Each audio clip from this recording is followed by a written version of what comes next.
Okay,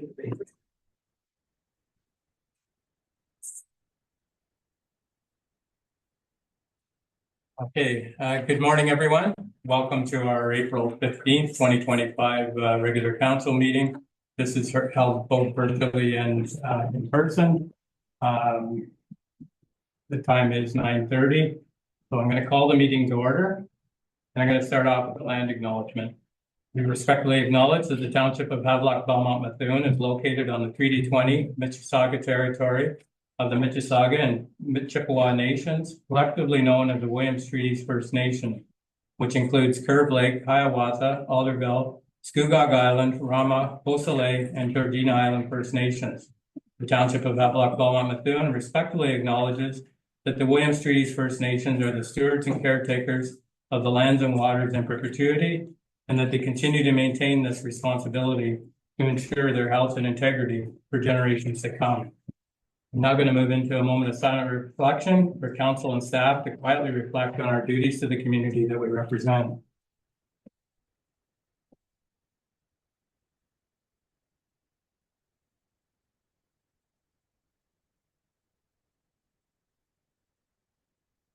Thank you. I'm going to ask everyone, make sure your cell phones are off or placed on vibrate so we can disturb the meeting. And remind council of declaration of pecuniary interest. If it arises, we can declare it then. Next on the agenda is the minutes from the council meeting April 1st. If all is in order, I'll look for a motion that we receive the minutes. Moved by Deputy Mayor Webb, second by Councillor Clement. All in favor? And that's carried. Okay, we don't have any delegations, so we're now going to move into the public meeting for zoning bylaw amendment. I'll look for a motion that we go into the public meeting. Moved by Councillor Doherty, second Councillor Clement. All in favor? And that's carried. So this is a statutory meeting held under Section 39 of the Planning Act. Any person may attend the public meeting and or make verbal or written representation, either in support or opposition of the proposed zoning bylaw amendment. Please keep your video off and microphone muted during the meeting until the chair invites comment regarding any planning matters. If a person or public body does not make oral submission at the public meeting or make written submission to the Township of Havelock-Belmont-Methuen before the proposed zoning bylaw is passed, the person or public body is not entitled to appeal the decision of the Council of the Corporation of the Township of Havelock-Belmont-Methuen to the Ontario Land Tribunal.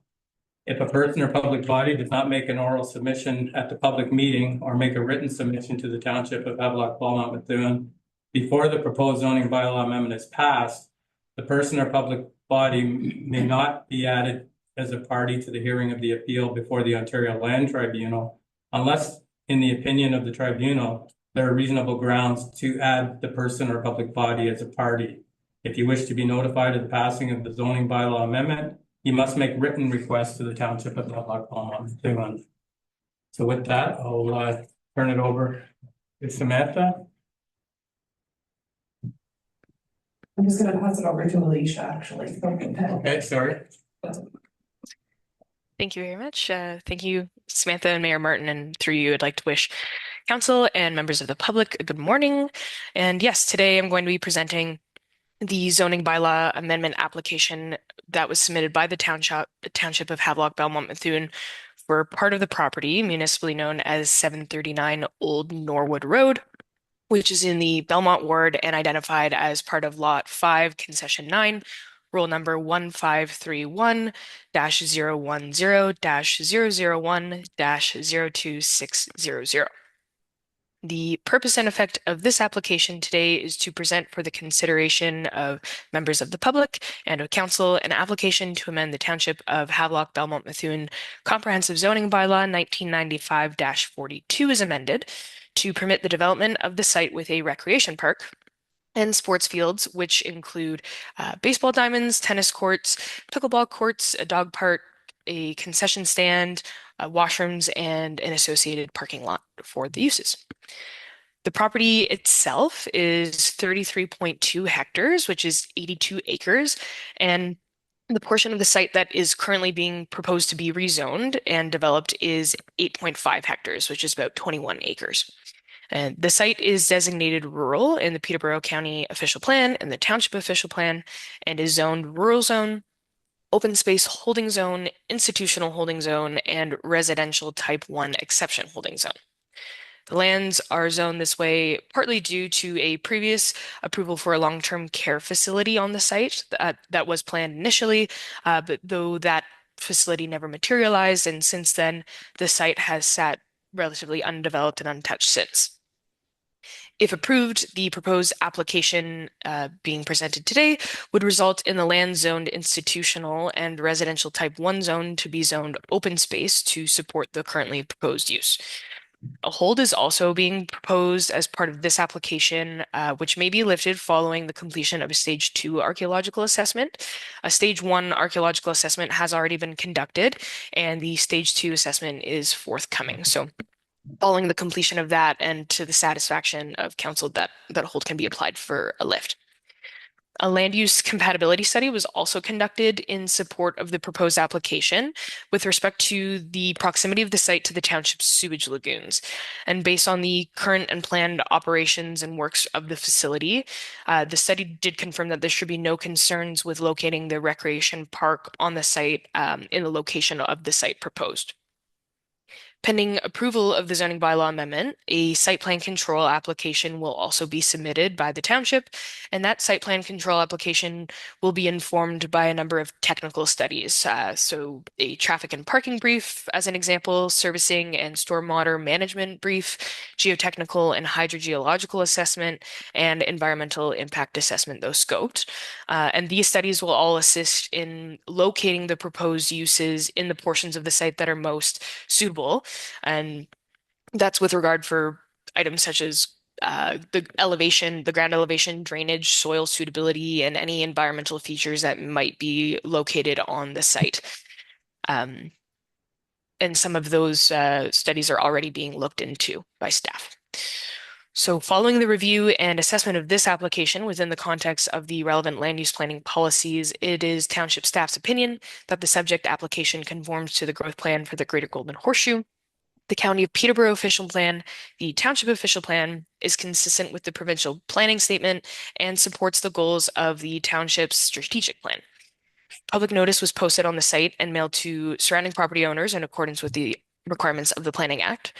And some comments were received by the CVCA as well, so happy to speak to that. This concludes the staff presentation portion of the public meeting, and of course, as always, I'm happy to answer any questions from council or members of the public. Thank you. Okay, thank you, Alicia.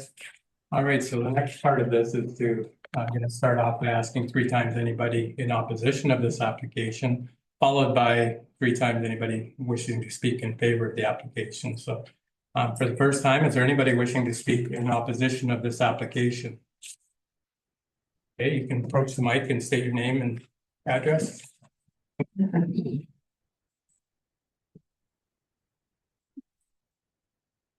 Good morning, everyone. My name is James DeHaan. I own the property at 525 Concession 8, which is at the southernmost border. And we would just like to let the record show that we stand in opposition to this zonal amendment for a number of reasons. And before we get started, we would just like to note that in speaking to all of the property owners from between us and the northern border of the proposed land, we are all in opposition to this zoning amendment. We do not want, we don't want a sports park across the road from us. We all bought property in the country. We enjoy the quiet. A lot of us hunt actually on our properties as well. So this would really kind of destroy our way of life a little bit, noise, lights, that kind of thing. So we can go in specifically. This is my girlfriend, Kate Fitzsimmons, and she'll go into some more specific things as well. Yeah, so I think first and foremost, we want to be clear that like we are not people who are generally opposed to expansion, to like building up a town, making sure that people have things to do in a town. I think a lot of the concerns that we heard from our neighbors, one of them is here as well, but I think when you move into a town, as we did just a couple of years ago, I think you look at property and you pick your property based on the things that matter to you. And for us, it's a little bit of privacy, it's being in the country, it's being close enough to, town center things where you don't have to go too far, but you still get that sort of country feel and the privacy and like the enjoyment of like having a fire at night and being able to work on your property and like James mentioned, hunt and do those things that matter to us. And I think it's a little bit frustrating from our end, number one, that we received the letter and the project is sort of so far down the line, number one. And there are concerns on our end for, broadly things like the fact that our road is abysmal. You can't drive down our road at the speed limit. You have to go significantly slower because there are so many potholes that it wrecks vehicles as you go down. And so, number one, we're looking at this project as a whole, and I imagine there are grants and all of those sorts of things that are helping to fund this project, and the grants probably likely have to go directly to, leisure activities and things like that are going to help the city. But when we take a look at our sort of property there and the street that exists there, we've got lots of families on the streets too.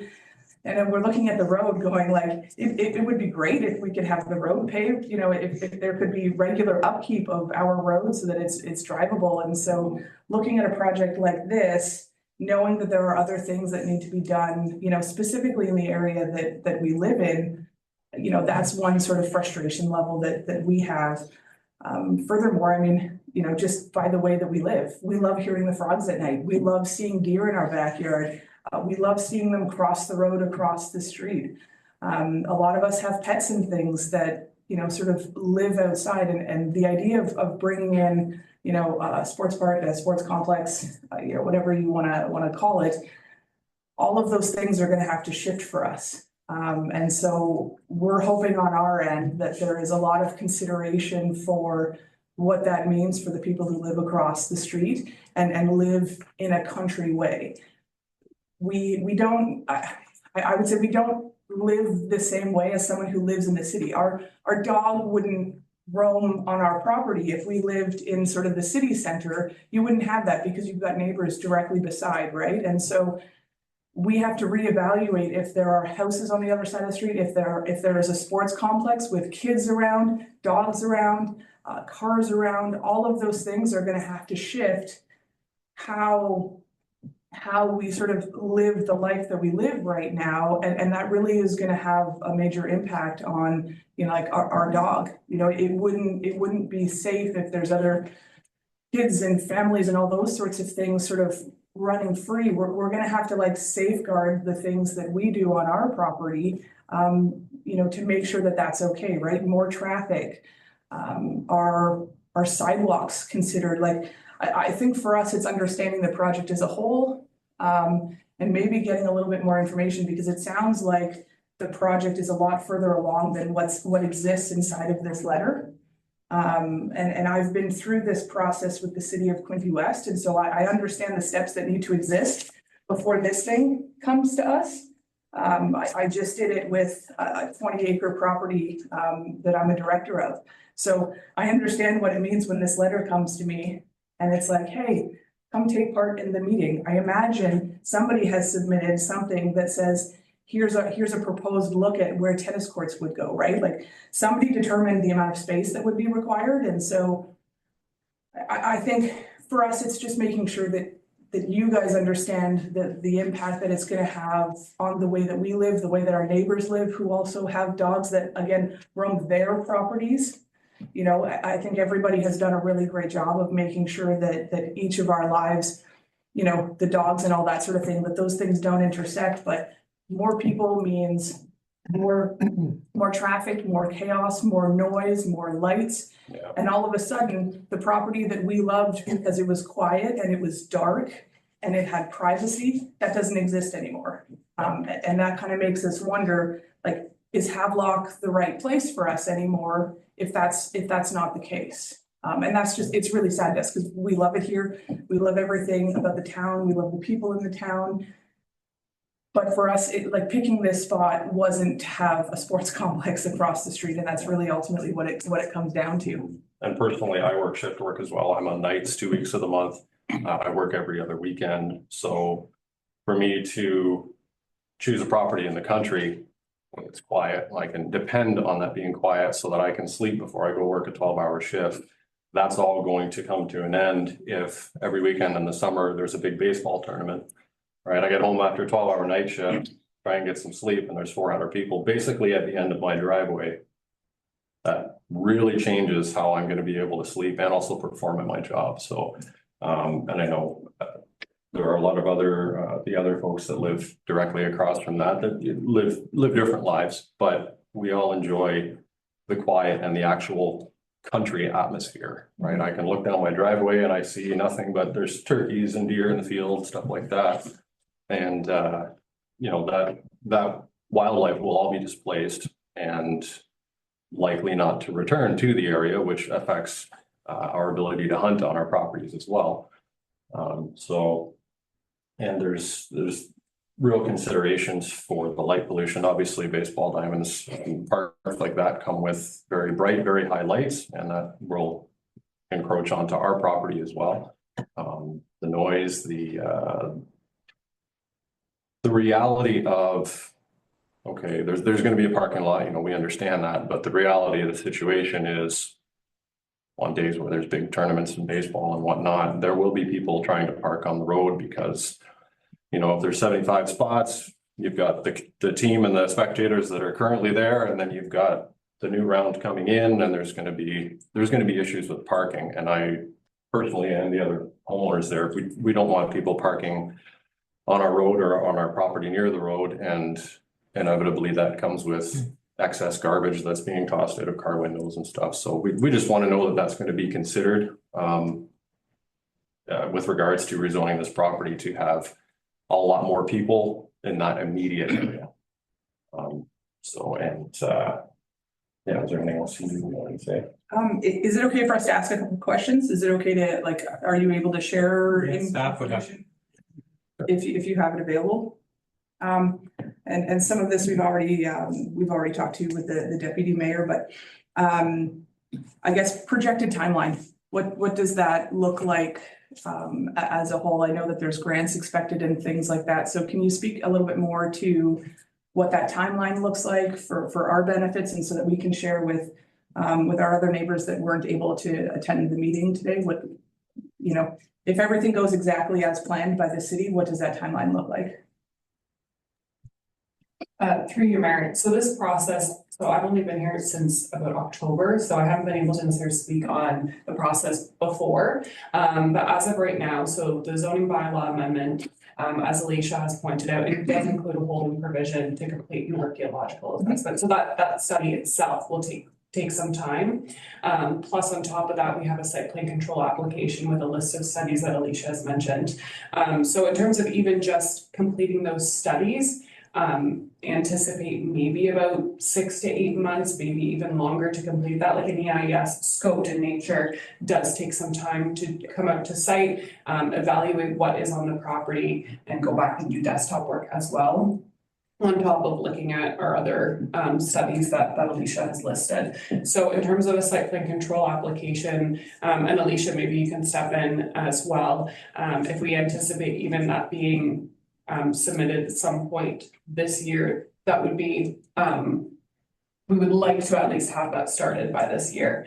And then in terms of actual boots hitting the ground, maybe I can ask Bob in terms of budget items and when that's been included for. Is it necessarily this year, next year? But I know it does depend on probably some funding opportunities as well.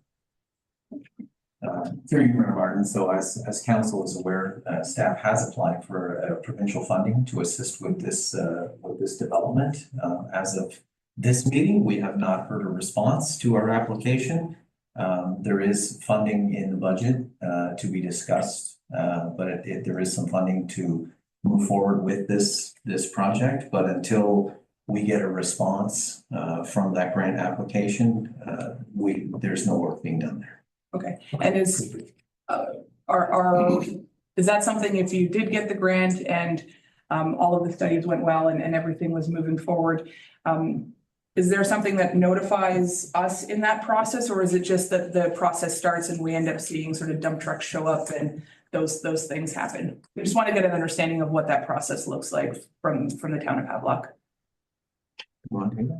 I think I can take that. So in terms of planning applications, the one that you received, you would receive another one for the removal of the hold provision. And then after that point, we would have another public meeting for the removal of the hold. Sorry, not a public meeting, just it would just be a meeting at council for the removal of the hold. Site plan control applications don't come to council, that's been delegated to staff. So you wouldn't necessarily be a part of that process because it would be specifically with staff for the review of the drawings as well as all of the studies. So the next sort of public notification would be that removal of the hold after the archaeological assessment, the stage 2 has been completed. And at some point in time, is the site plan, once those processes are done, is the plan itself made public to us to sort of see? I imagine you'll have to figure out where each of those facilities is going to be held, you know, where the entrance is to the facility as a whole. Are those things that have been considered at this point in time? Like, do you know if it's going to be coming off of concession 8? Is that the entrance point, or is it off of Old Highway? What is Old Norwood Road? I can. Sorry. Oh, sorry, Alicia, you can take over. No, that's okay. Yeah. I was just going to say through you, Mr. Mayor, at this point, you can see on the screen that Samantha's sharing here as well, the only portion of the lands to be rezoned today and then with that hold are those that front onto concession 8. So currently, and again, without having any of those very technical studies to be done, that is the proposed entrance and exit is from concession 8. Yeah. Okay, perfect. All right, and so we can assume that by the time the project gets to the point of determining where each of those pieces are going to be, that it would be public knowledge for us to be able to sort of see what that looks like, parking spaces, all that sort of stuff. Through you, Mary. Yeah, so at the time of a site plan control application, once that is submitted, those things are made available publicly. However, not they don't go to council for a public duty in this aspect, but those items would be made available. You just access it, just to sort of see what the plan ends up being. Yeah, okay. Yeah. Perfect. Through you, Mayor Martin, sorry. Just, yeah, that's great. If you look at your screen now, there's the concept plan that has. Perfect. Okay. I figured that existed. At previous, more than one council meeting, but this has been presented and is definitely available publicly. Right.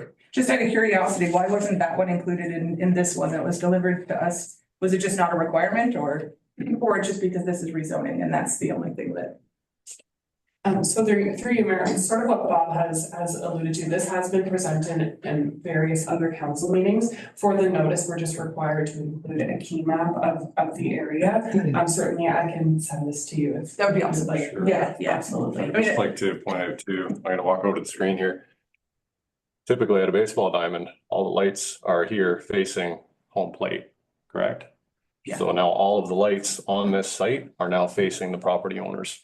Maybe there's an opportunity across the road. to... So maybe there's an opportunity that we can kind of work together so that we're not feeling like we're living in downtown Toronto as far as light goes.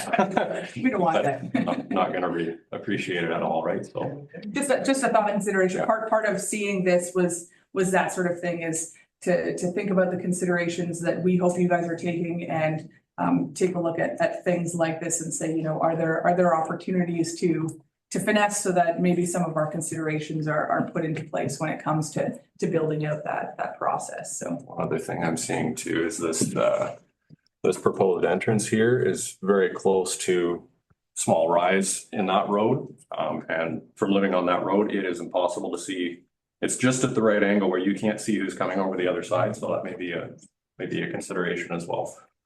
Yeah, through you, Mayor, all of these items will be dealt with when we look at those technical studies, like when we're looking at traffic. When we have to make sure that we have appropriate sightline distances, they will be looking at lighting and things of that nature. And absolutely, as of right now, this is sort of the brief concept that we've been working with community, and things may be revised as the process continues down the line. Perfect. Okay, now having me brought up those couple of things, is there any opportunity to have input on, as I just did, on how things are gonna look there, so at least we can do our best to not inconvenience all of the property owners on the other side of the road? Is there any opportunity to be involved in that? Through you, Mayor, even the fact that you're coming here and speaking, and myself and Alicia, we're all writing these things down. So as part of this, it will be part of the record that you've made these sort of comments as well. Have you sent in written comments? Did you send in written comments? Yes. Okay, Yes. I mean, without seeing this, we sent in sort of our initial thoughts, which were some of the stuff that we've already said, which is, you know, concerns with like our frogs are going to disappear and the deer aren't going to come back because as soon as construction starts, like the displacement of animals in that area it's going to happen inevitably. Yeah. Those things won't exist anymore. There's not a whole lot that we can do about that, but the things that we hope to have impact on are things like, you know, the thought process of where lights exist. Like, is there a way to shift a baseball diamond where it doesn't matter where someone's walking to, but it matters that the lights are maybe facing the forest at the back rather than the people who live over here. So Exactly, there's like no people that live for almost a mile to the other concession if they face towards the west, right? So that would be much appreciated for all of us property owners. thoughts and considerations, Yeah. so.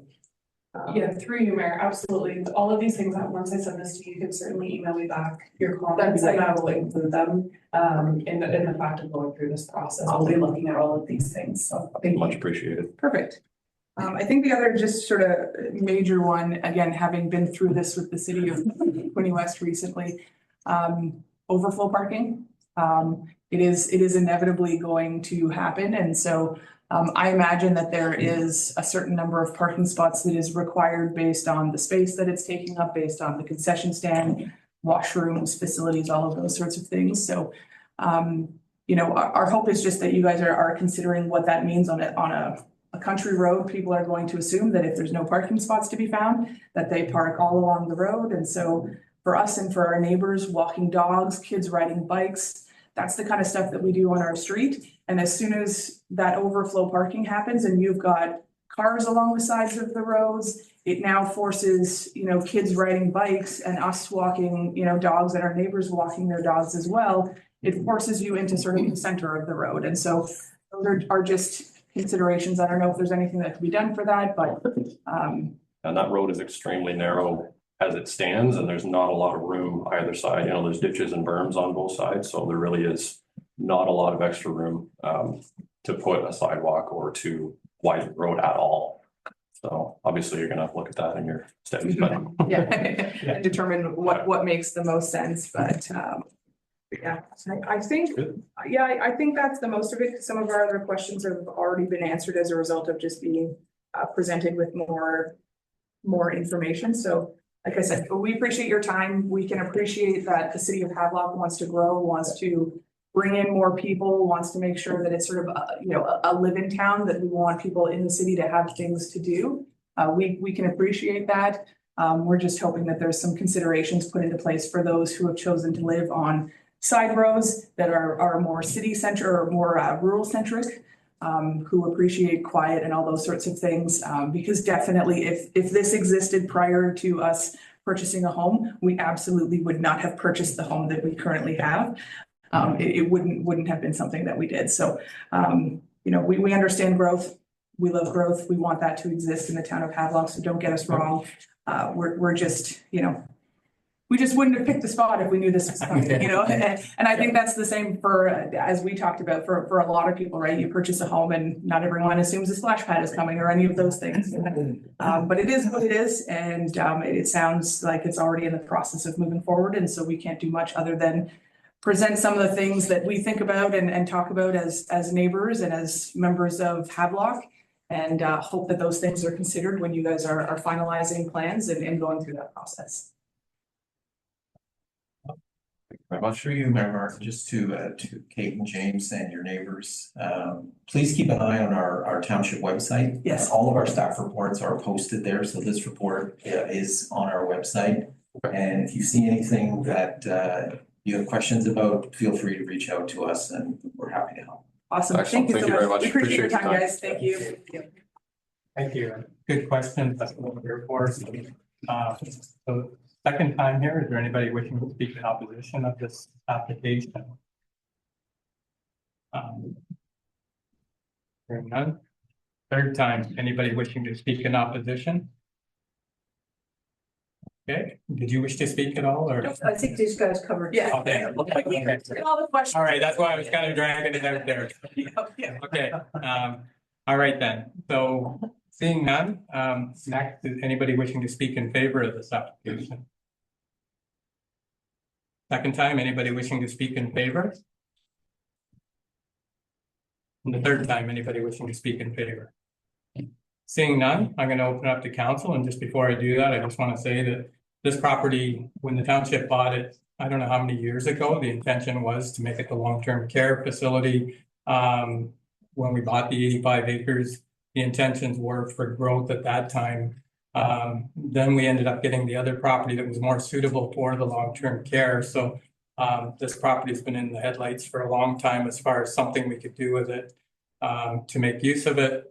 And this came up, and we have had several meetings, and some of the things that you spoke about, good comments, good questions, because even the road, all of our roads are done on traffic counts.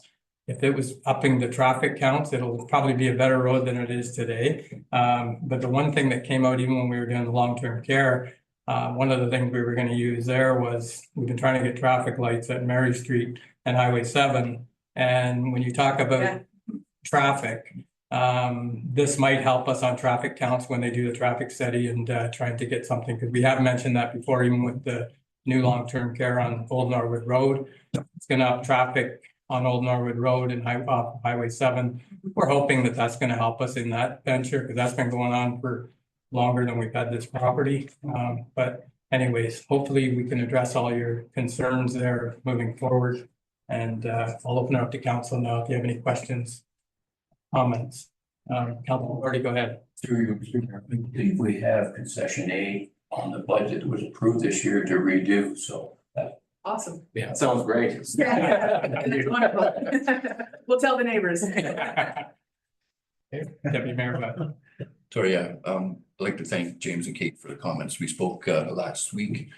A lot of what they brought up here, I think, or I hope that these are issues that we would have dealt with anyways, but it's nice to have local input. In terms of the lighting, I think that's something we can definitely look at. And as the mayor said, hopefully if this park does come to fruition, between your roads, I remember you mentioned sidewalks. I imagine a lot of the thing, that area will really be spiffed up if we get this there. So while there might be some negatives, hopefully there'll be a whole bunch of new positives that come with it as well. But we look forward to working with you, and to the mayor and CEO's point, anything that comes up with you or your neighbors, please make us aware, because we'd rather deal with this now than, put this there and then have to go back and fix it or change something a year or two. So we work together. I think this is going to come out really good. So We appreciate it. Much appreciated. Thank you.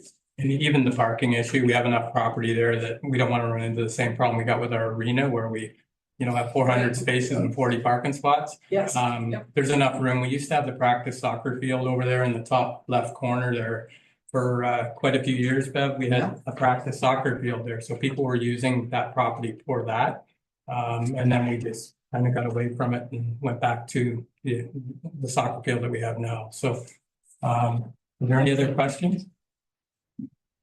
Okay, so there is a recommendation here before us. With the recommendations, moved by Deputy Mayor Webb, second. That's what it. I'll do it. Okay, second by Councillor Clement. All in favor? That's carried.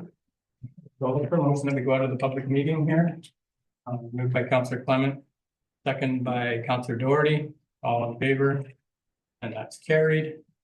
And now we have three minor variances. So I'm gonna look for motion to go into minor adjustment with Deputy Mayor Webb in the chair. Motion moved by Jerry, second by Kathy, all in favor, and that's carried. Take over. Thank you, Mayor Martin. Members, Committee of Adjustment, I'll call this public meeting to order and remind the members of the committee of the requirement to disclose any pecuniary interest or general nature thereof if the occasion arises. This public meeting was held under Section 45 of the Planning Act and its regulations. We'll now have our planning consultant, Samantha, present the first of three minor variance reports. Samantha? Thank you very much. So this is the first minor variance application for this meeting today. This is for 16 Matheson Street West. The subject property is approximately 0.2 acres in size. Next slide, please. The purpose of the minor variance application A01-2025 is to seek relief from section 4.1 of the comprehensive zoning bylaw to permit the construction of an accessory structure on the subject lands intended for storage purposes, having the following effects: increasing the maximum lot coverage for accessory structures from 8% to 14%, increasing the maximum height for accessory structures from 4.5 meters or 15 feet to 5.2 meters or 17 feet, reducing the required minimum exterior side yard setback from 6 meters to 1.2 meters. The subject lands abut Quebec Street, which was a recently closed public street, currently developed as a walking path.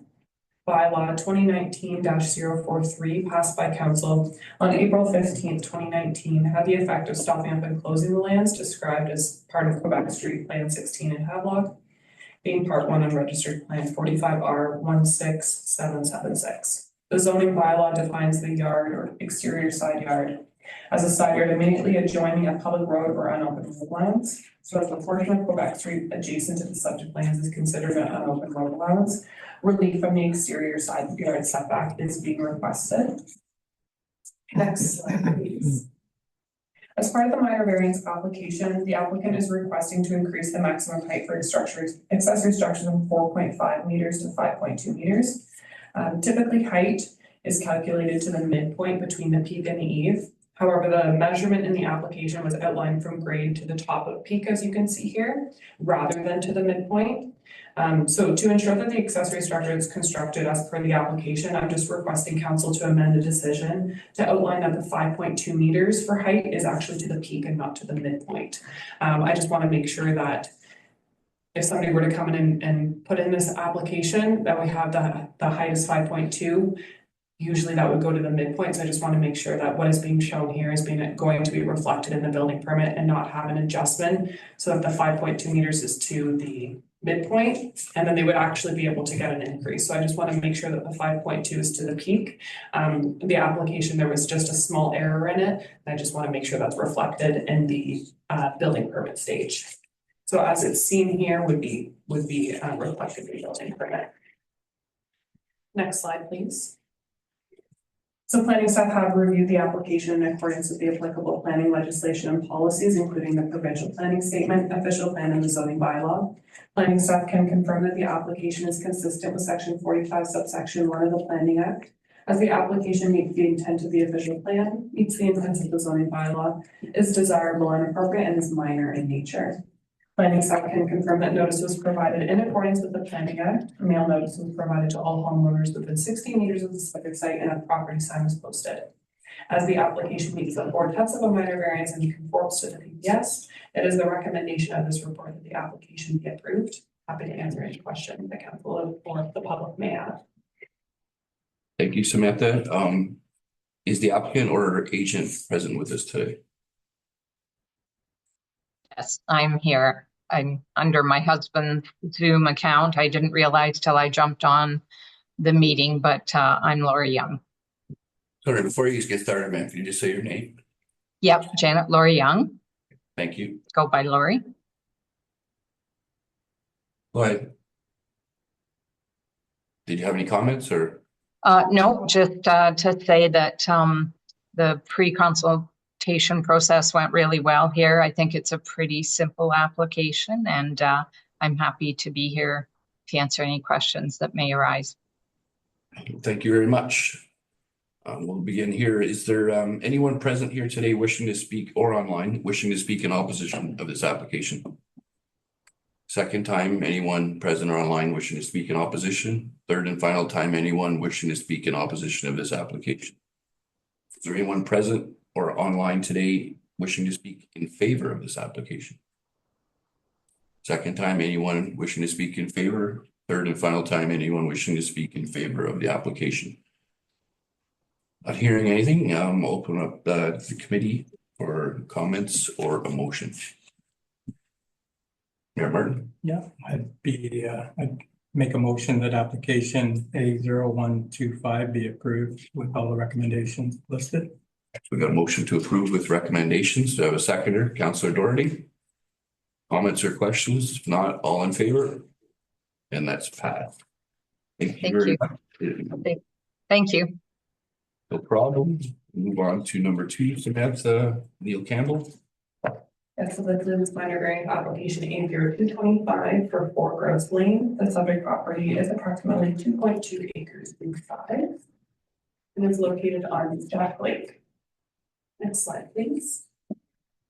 The purpose of the minor variance application A0225 is to seek relief from section 10.2.2.1A of the comprehensive zoning bylaw to permit the construction of an accessory structure on the subject lands having the following effects. Increase the maximum ground floor area of an accessory structure from 94 square meters or 1,000 square feet to 111 square meters or 1,200 square feet. The applicant is proposing to construct a 2-story accessory structure with the 1,200 square foot floor area and a height of 5.8 meters. The accessory structure is intended to be used for storage purposes only. There's a provision in our zoning bylaw section 10.2.2.1 that permits accessory structures that are located outside of the 30-meter setback from the high water mark to be constructed with a maximum ground floor area of 94 square meters or 1,000 square feet and to a maximum height of 7.5 meters. Therefore, the relief is being requested to construct the accessory structure with an exceedance of 200 square feet as a maximum ground floor area that's currently permitted within the zoning bylaw. Next slide, please. Planning staff have reviewed the application. Count the slide. Councillor Doherty, did you have a question here? Sorry. Yeah, through you, Chair. It says 107 here and you referred to it as 111. So is it the right size? It is 111. Okay. Yeah. So that's. The 1,200 square feet. Thank you. Sorry. Planning staff have reviewed the application in accordance with the applicable planning legislation and policies, including the provincial planning statement, official plan and zoning bylaw. Planning staff can confirm the application is consistent with section 45 subsection 1 of the Planning Act, as the application meets the intent of the official plan, meets the intent of the zoning bylaw, and is desirable and appropriate and is minor in nature. Planning staff can confirm that notice was provided in accordance with the Planning Act. Mail notice will be provided to all homeowners within 60 meters of the subject site and a property sign was posted. As the application meets the 4 tests of a minor variance and conforms to the PPS, it is the recommendation of this report that the application be approved. Happy to answer any questions. Thank you for the report, Samantha. Was the applicant or agent present with us today? This application. Yes, Rebecca McLennan. Do you have any I'm comments? Thank you. Through you, would it be okay if I just briefly talked about the project? Sure, go ahead. Okay. Brief, please. Sure. So my name's Rebecca McLennan, and I'm one of the project leads at Aside Architects, a local architecture practice in Peterborough. So as Samantha mentioned, the current zoning for the property for 4 Groves Lane does not allow for the area that we have proposed for the garage. So the design of the proposed garage allows for storage of boats for the client and owner for off-use seasons. So with the size needed for the boats and with having an interior loft storage above the garage, the interior stairs, what sort of pushed us over the allowable area. So again, as Samantha mentioned, we are requesting relief from the 94 meter square allowable to 111 meters squared allowable. And I just want to thank you for your time and consideration of this planning application. Thank you for your comments, Rebecca. Is there anyone present or online wishing to speak in opposition to this application?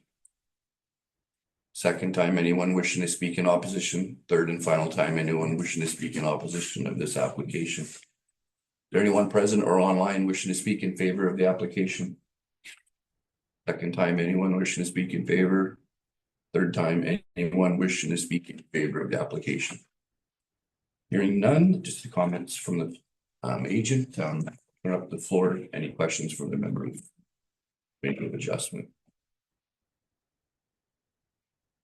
Or motion? Councillor Smith. Through you, Deputy Mayor, I'm quite glad to hear about the stairs and why the extra space was allowed. So with those agreements, I'm quite willing to make a motion to pass this. Motion by Councillor Clement. We have a seconder for the motion. Mayor Martin. Comments or questions on the motion? If not, all in favor? And that's passed. Thank you very much. Move on to the third and final report, Samantha. Yours, Hanson. Thank you very much. This is the minor variance application A0325 for 229 Fire 65B. The subject property is approximately 1.13 acres in size. Next slide, please. Sorry, that image didn't come up very clear on the presentation. The purpose of the minor variance application A0325 is to seek relief from section 4.1 subsection C and 10.2.1 of the comprehensive zoning bylaw to permit the construction of an accessory structure on the subject land having the following effects: increasing the maximum height for accessory structures from 4.5 meters to 15 feet to 4.8 meters, 15.2 feet. And also to increase the maximum total floor area of all accessory buildings and structures from 75% of the total floor area of the main building on lot in the seasonal residential zone to 109%. I think I said that right. The applicant is proposing to construct a single-story accessory structure with a floor area of 91.97 square meters, 990 square feet, and a height of 4.8 meters, 15.7 feet. The accessory structure is intended to be used as for storage purposes only, and the accessory structure will replace an existing open shelter. A demolition permit has already been issued for that existing open shelter. Next slide, please. As you can see in the photo on the left, the existing open shelter did look like it came down some recent activities, weather activities. So, however, the demolition permit has already been issued. So planning staff have reviewed the application in accordance with the applicable planning legislation and policies, including the provincial planning statement, official plan, and zoning bylaw. Planning staff can confirm that the application is consistent with section 45, subsection 1 of the Planning Act, as the application meets the intent of the official plan, meets the intent of the zoning bylaw, and desirable and development, and is minor in nature. Planning staff can confirm that notice was provided in accordance with the Planning Act, and mail notice was provided to all homeowners within 60 meters of the subject site. Property sign, as you can see, is also posted. As the application meets the 4 tests of a minor variance and conforms to the PPS, it is the recommendation of this report that the application be approved. Happy to answer any questions. Thank you, Samantha. Is the applicant or agent present with us today? Yes, Trevor Day. I'm following along online. Good morning, Trevor. Any comments on the report? Nothing in addition to what Samantha mentioned. Thank you all for taking the time to consider it. It was convenient that it itself demolished in the meantime, and we'll very much appreciate your attention to this. Thank you for that, Trevor. Okay, is there anyone present or online wishing to speak in opposition of this application? Second time, anyone wishing to speak in opposition? Third and final time, anyone wishing to speak in opposition? Is there anyone present or online wishing to speak in favor of the application? Second time, anyone in favor? Third time, anyone in favor of this application? Hearing no comments, I'll open up the floor once again to the members of the committee for comments or a motion.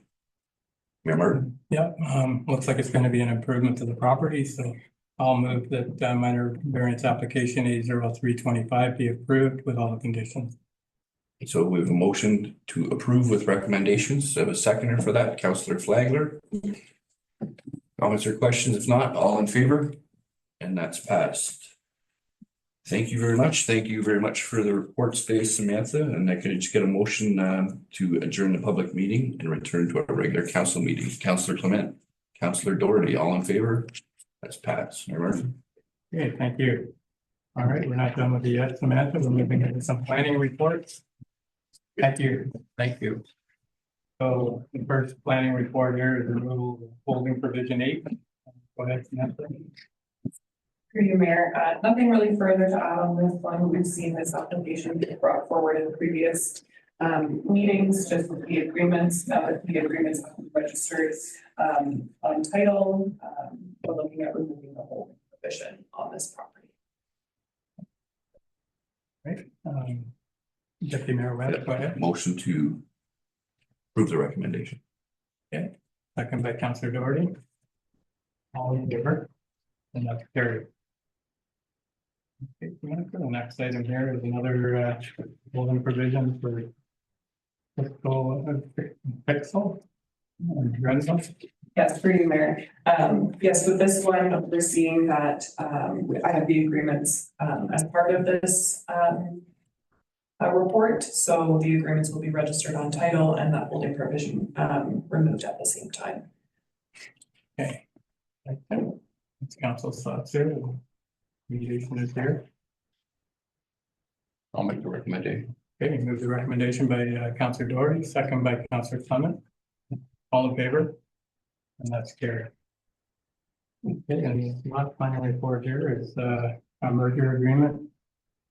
Through you, Mayor. Yeah, this is a condition of consent for application B 43-2024 for a lot addition application.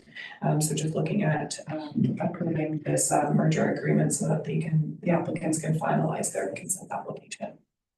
And what's council's thoughts on this one? Deputy Mayor Webb moving it? Yep. Second by Councillor Doherty. All in favor? And that's carried. All right, thank you, Samantha. Okay, the next items on here are staff reports for information. We have 2 reports here. The first one here is the Parks and Rec March Department update. Questions about that? And the second one here is the Building Department Activity Report for March. Questions? I'll promotion that we receive those reports. Moved by Councillor Clement. Second, Councillor Doherty. All in favor? And that's carried. Okay, now we move into staff reports for follow-up action.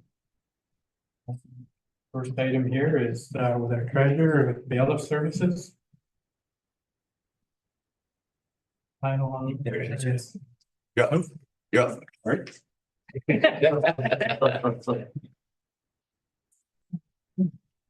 Welcome, Lionel. Yeah, so the bailiff services, you have a report here with regards to that. Is there additional stuff you want to add? Yes, through Chair. Well, I did go into some detail in the form or in the report.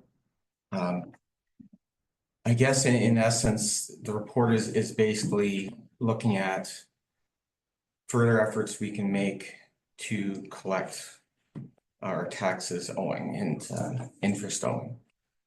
I would like to point out that overall, staff, mainly Kayla, do an excellent job at collecting taxes. And that bears out on the amounts quoted in the report. It bears out in comments by our auditors who look after dozens and dozens of municipalities. But at the end of the day, this is money that municipalities owned or owed. And if we don't collect that, that money has to be replaced essentially from some other source. So the issue is the effort to collect $1 of, say, taxes that come in on time is far less than the effort to put into collecting one of these dollars. So, because it's over a year overdue. So then you have a couple of options. You can hire somebody to do that, an employer, you can outsource that. If you hire somebody, there's some pros to that. You have somebody internally, you can get better capacity to do this task or help with other tasks. But there's cons there because of course there's a cost plus the cost of benefits. And there could be additional costs if our benefit experience goes up, then there's higher cost to benefits because of that. So the other option area is outsourcing it. So we could outsource it to, say, a staffing firm, but that person then isn't going to have the specialized knowledge in collections. And so the other option, which is what's being presented here, using a bailiff, this person has legislative authority to seize assets. This person has been working with municipalities for a couple of decades, I believe. They have worked with HBM prior to the pandemic. They worked with Toronto. They worked with several municipalities in Peterborough County. So they know this area. They can press upon somebody the importance of paying their bills in a respectful way, but in a firm way. And also they have the legislative authority to collect the fees that they're charging. So in essence, there isn't a cost to us of using this service.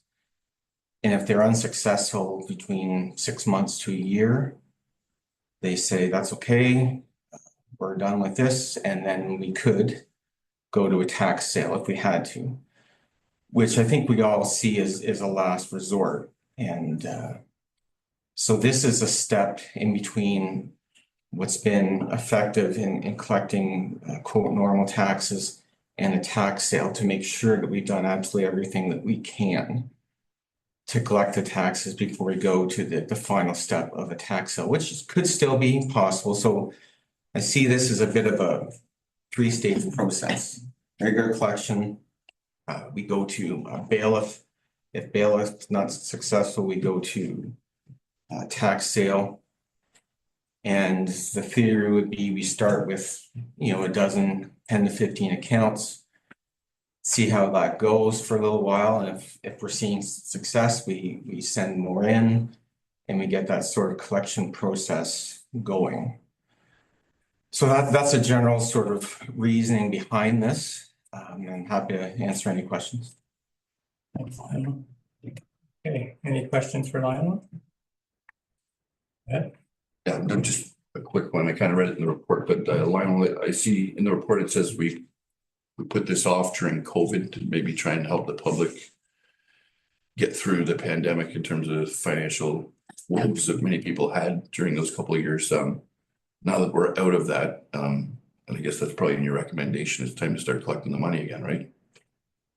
Yeah, future. I mean, it was probably I shouldn't say province-wide, but I know that most municipalities did put their collection efforts, they dialed it back quite a bit. And so I think most are realizing now that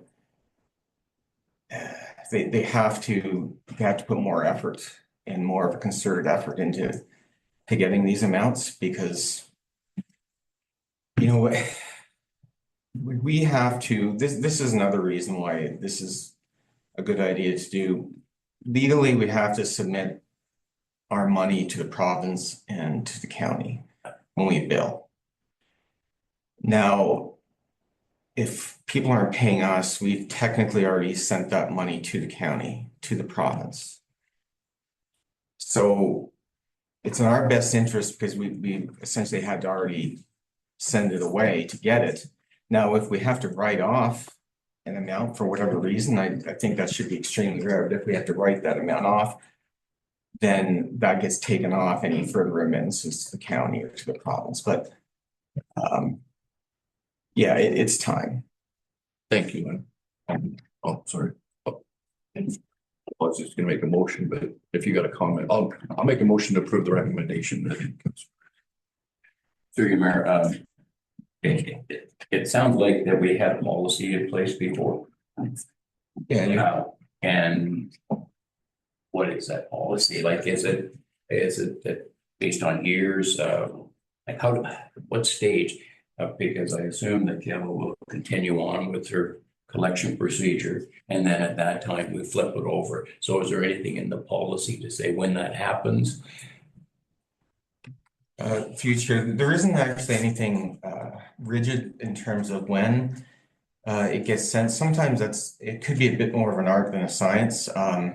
It just says that the policy says that we have the ability to use a bailiff or collection agencies when it's the legalese is kind of like the provincial legislation at the discretion of the treasurer, or whatever the case may be. So my thought is that we sort of mimic the timing of the tax sale to go to the bailiff, because we could send taxes that are owing for 6 months to the bailiff, or even less than that. But I think there's a balance here in terms of heavy-handedness, so to speak. So that's just my thoughts. That answer your question, Councillor Doherty? Well, so as soon as it goes into arrears, then they're eligible for the bailiff. Sherry, absolutely. We could send somebody who just didn't pay their last installment to the bailiff. In theory. Through Mr. Mayor, follow up. Well, if there's no policy, that falls on yourself and Kayla to make the judgment whether it goes to the bailiff or not. Is that how the system was working before, and that's the one we're looking at now? Yeah, so through you, Chair, the policy does not say, for instance, after 1 year, these accounts must go to the bailiff, or these accounts must go to a collection agency, or these accounts must go to tax sale. It just says these avenues or these tools are available. It can be used. Thank you. So I think the Councillor Doherty's, I think what he's saying, or I don't want to put words in. So I just would like to see it that as long as we're consistent. So if there's a policy like a year, if that's what you're going to work on or something like that, we need to be consistent. Otherwise, it puts a lot more on you guys to pick and choose. So, if it is after a year that, that you can go to the bailiff now, I think that needs to be in a policy that after a year that we're going to start using this. It was successful when we used it before. And I find, like anything in a small town, this is something that sometimes is better in a third party. It's hard when you have to go to your neighbor and tell them that, we're going to do collection or something, where this kind of gets it away from staff too. So it was successful before, and we need to be consistent with the policy so we don't get in trouble or look like we're flexible. So that's just my suggestion. But so I do have a mover for the recommendation. And follow-up question. Sure. They want to know whether the policy was in place or not, because if you put some definitive dates in, if somebody's 2 years in arrears and they pay $10 and bring it down under 1 year and 12 months or 11 months, then that takes them off the list. And I was looking for the discretion to do it. That's all. That was my point. Councillor Doherty makes a good point, because there's inevitably going to be payment plans involved here. It's not going to be a black and white, paid, not paid sort of situation. So yes, there absolutely has to be consistency, but there's going to be people that are dipping in and out of this threshold. So it's a tiny bit of an art, but we definitely have to be consistent. We have to pay attention to who we've got moving forward. And I think we were all in agreement that this kind of has to happen now. And then there's always going to be people that have issues with payment, and that's okay. But we have to work with them to make it better. So yes. So, and something I've seen in the past is when it gets to the 1 year, a lot of people pay just to keep themselves on, I think that's what you're saying, on the other side of the threshold. So, and a lot of people do that consistently so I'd like to see the policy be consistent. That's my main thing. I think it's we need to get back into this and we need to collect the money. So I do have a mover. I'm gonna look for a second. Second by Councillor Doherty. Any other questions? All in favor? And that's carried. Thank you. Okay, the next report here is private road grant application. Yes, through you, Mayor Martin, this report presents for council's consideration a private road grant application from Fire Road 59 Association. This association maintains Fire Road 59 and Fire Road 59A. And this application is for snow plowing, sanding, and grading expenses. There is provision in our policy, the word maintenance is used in our policy. So council may want to have a look at that as you're considering this application. Yeah, in the start of this grant process, it was said at the beginning, and it sounds like the wording is a little bit loose there, but it was for capital emergencies more than anything, but like culvert replacement, things like that. As far as sanding and general maintenance of the road, it wasn't really meant to be used for that, just like it was only meant to be used in the beginning around the trunk road. Like if it was 59, it wasn't offshooting. So there is some things here that need to be looked at to fine tune it. And it is a fairly new grant process, but just my thoughts here, the snow plowing and grading wasn't really what the grant was meant for. That being said, I don't know if it's saying maintenance in there, Bob. I don't know how you deal with this as far as maintenance is maintenance. So it's up to council here on this application. In favor of it, or it's just kind of outside what it was meant for. So anyways, any thoughts here? Okay. Yeah, through Mr. Rep, I understand in terms of the wording, problem is the wording is in there. Yeah. So, I'm open to maybe having council have another look at it and amend that, but I think under this application, we have to go with what's there and it is what it is. Like, I get where you're coming from, but in terms of like, especially this grant, just to let everybody know if anybody's actually watching this meeting. We've had this grant for 2 or 3 years now and, we're not getting anywhere close to the full uptake on this, right? So, in terms of that, if anybody's gonna use this money, then you know, at least they're asking for it. This is what I'm getting at. This money sat there for the better part of 2 or 3 years and nobody's really using it. So maybe there aren't major, I'm surprised with the amount of the ice storm we just had and things like this that have gone on, that there aren't major, as you said, capital costs or fixes that need to be done to these roads. But from my point of view, if they're gonna use it for even say extra gravel and stuff, that would to me that would be fine. But I guess that would be more of a discussion in terms of when we look at the policy again. So I'll make a motion that we approve this recommendation, but then maybe have staff bring back a report in terms of that policy so council can have another look at it in terms of the wording. Perfect. Okay. Moved by Deputy Mayor Webb. Councillor Flagler. What did deputy? He's moving the application. The application. Are you seconding it or? Well, I had a question Okay, regarding go the ahead. application. Can I ask that Sure. first? And I'll second it. That's Okay. fine. My one through you, Mayor Martin, I have a concern which I've spoke earlier about. Sorry. It says here in the application that they're applying for the $3,000. On my understanding, I understand that some of these roads have 2 roads, but I thought it was a maximum of 1,500 per road. So that can be cleaned up when the report comes back. I think that we can, like, Sorry, through that, I think there's 2 roads. there is 2 roads here. yes, I know there's 2 roads, but in our documentation for that road allowance, it doesn't specify 2 roads for each 1,500, the way I understand it. Sorry. So I think what happened, we did that last It's year a on group, yeah. ED2. Okay. So it's something I think if it you know, like I think when we bring it back, that's something to keep in mind, because I don't think it was intended for that, but like the deputy mayor says, it hasn't been overly used.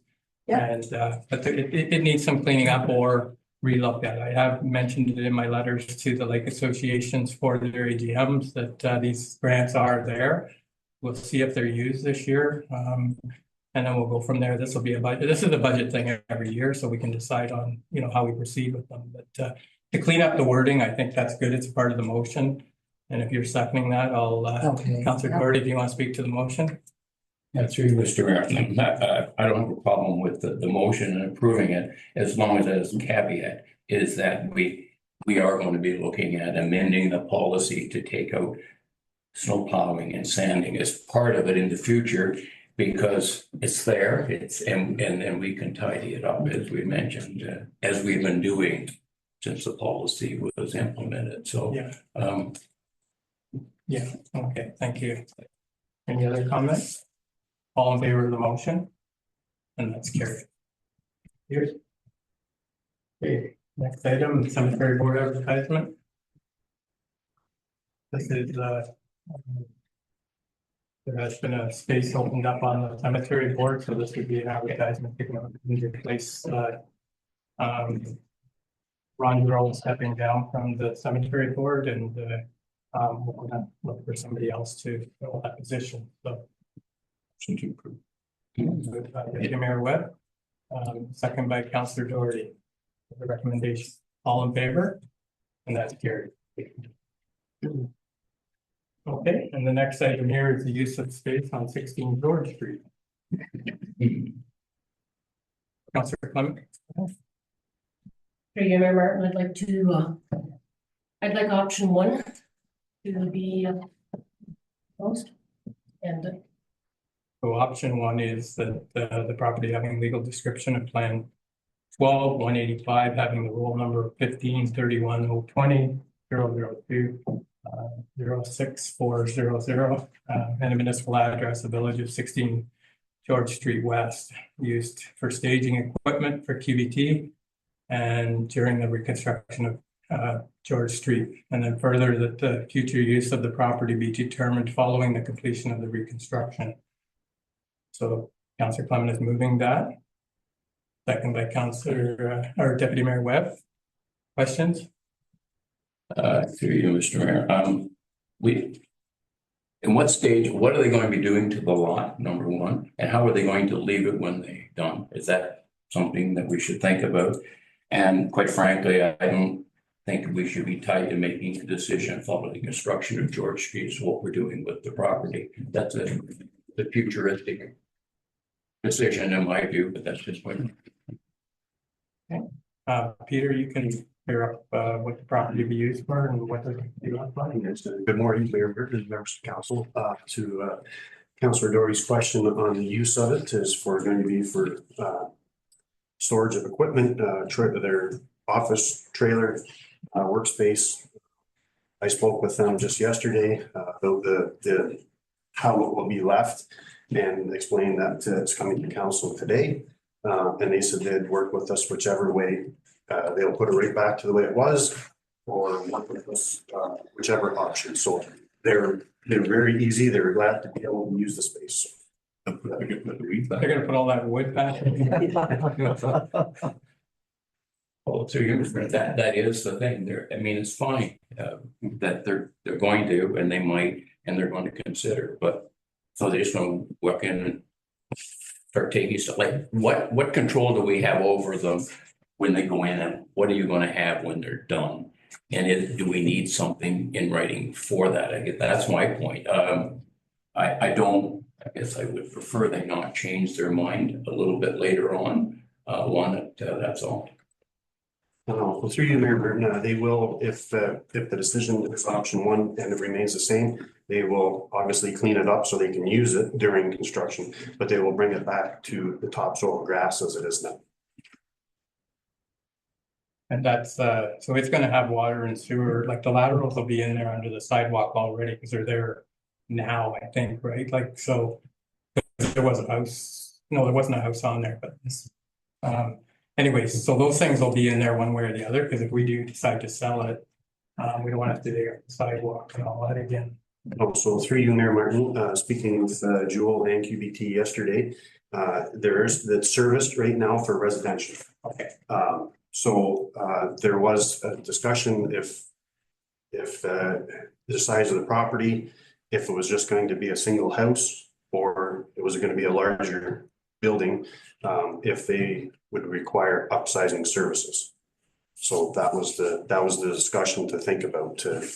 But right now it is just serviced. Entrance will be in water, sewer, storm, and there's no cost of that. It's already in the drawings, part of the reconstruction. Okay. Yeah, sure. The lots don't C1. So are we going to put in residential services to a C1 lot? Wouldn't C1 be higher than residential for capacity and so on? We'd have to upgrade it if we went to commercial, or are the laterals and everything the very same for commercial as they are for residential?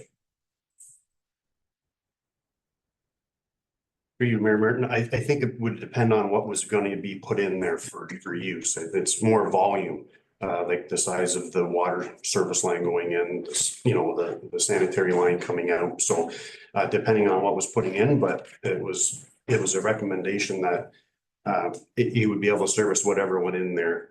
I use residential as I believe it was a house that was there before, but I just used that as a terminology. But if it would be wide open to whatever would fit on that lot if we did upgrade the services, the sizes to the same as Peterborough housing as an example. So as long as we have the service that we need, that we don't have to dig it out, that's what I'm concerned about. It's gonna have services there, whether it was a parking lot or whatever, it needs water. Because we were talking about gardens and stuff like that, so everything is there already and it was all built into this, just make sure it's sufficient for what it's got a bit of flexibility for what it's gonna be used for, I guess, like if it is commercial, it is only so big, so there's only so much you can fit on there anyways, but as long as it's not gonna have to be dug up again, or we'll have to sell it to suit whatever's under the ground, because you're not gonna dig it up again. So the piping, if the piping is in there already. If we don't put in the right sewer, we're going to sell the property as is. No. Because we didn't put in the correct system. No, we would sell it to suit whatever's in the ground. Residential. That's, sorry. It's C1 zoning. We could rezone it, couldn't we, to residential? We can, but there's no problem. But if you get something for C1, will the water and sewer accommodate? That's not my question. That's all. Will it? It's a pretty simple yes or no answer, I think. So as long as it suits whatever Jerry's looking for there, Peter. Sorry. So through you, Mayor Martin, so I will let, I have a cost for the upgrades, which is an additional cost to upsize, because it's right now, it's just at like a residential servicing. So it's a 3/4 inch line, a 4-inch sanitary sewer. So if we wanted to upgrade, we have an upgraded, a price here of $2,600 to $64.34 as an estimate to upgrade. As the same would be as same size building as would be the Peterborough housing. So that would be an additional cost if we wanted to upgrade.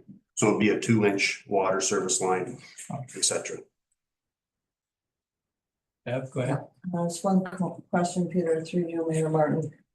So now you're telling me that's a residential lot, because it was my understanding it was a commercial.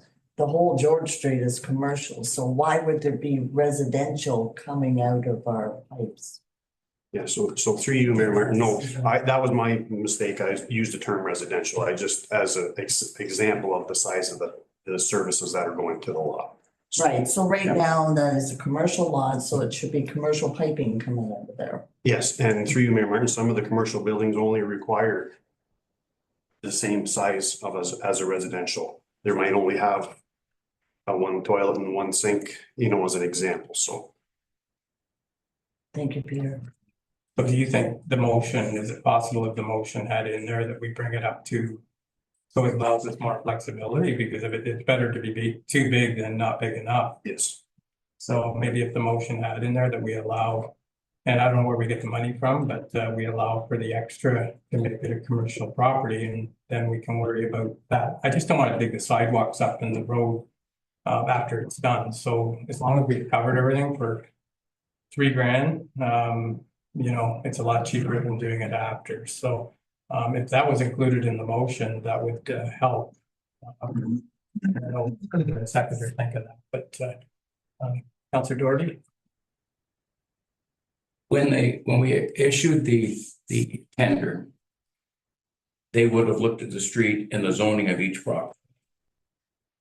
They have done that.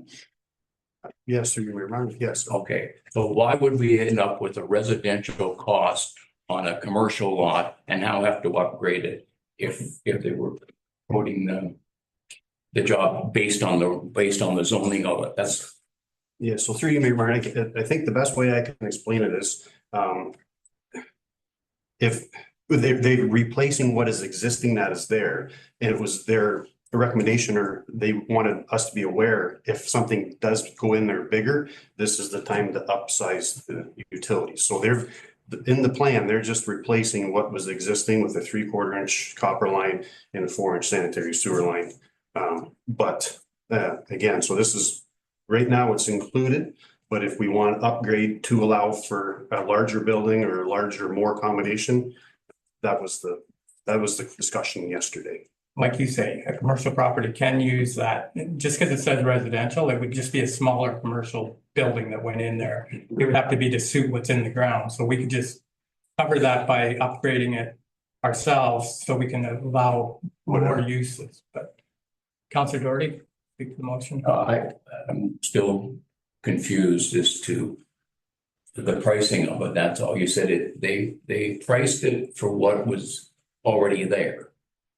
So what you're saying is that in a commercial area, we put residential laterals in some time ago.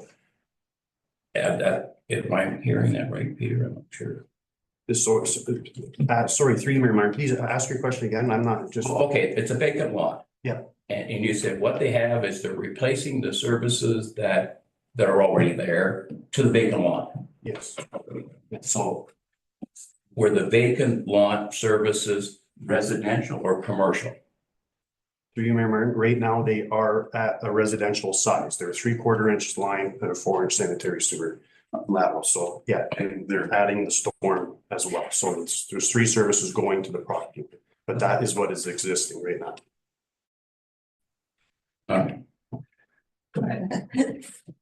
Through you, Mayor Martin. So what's the added cost to upgrade it to a commercial?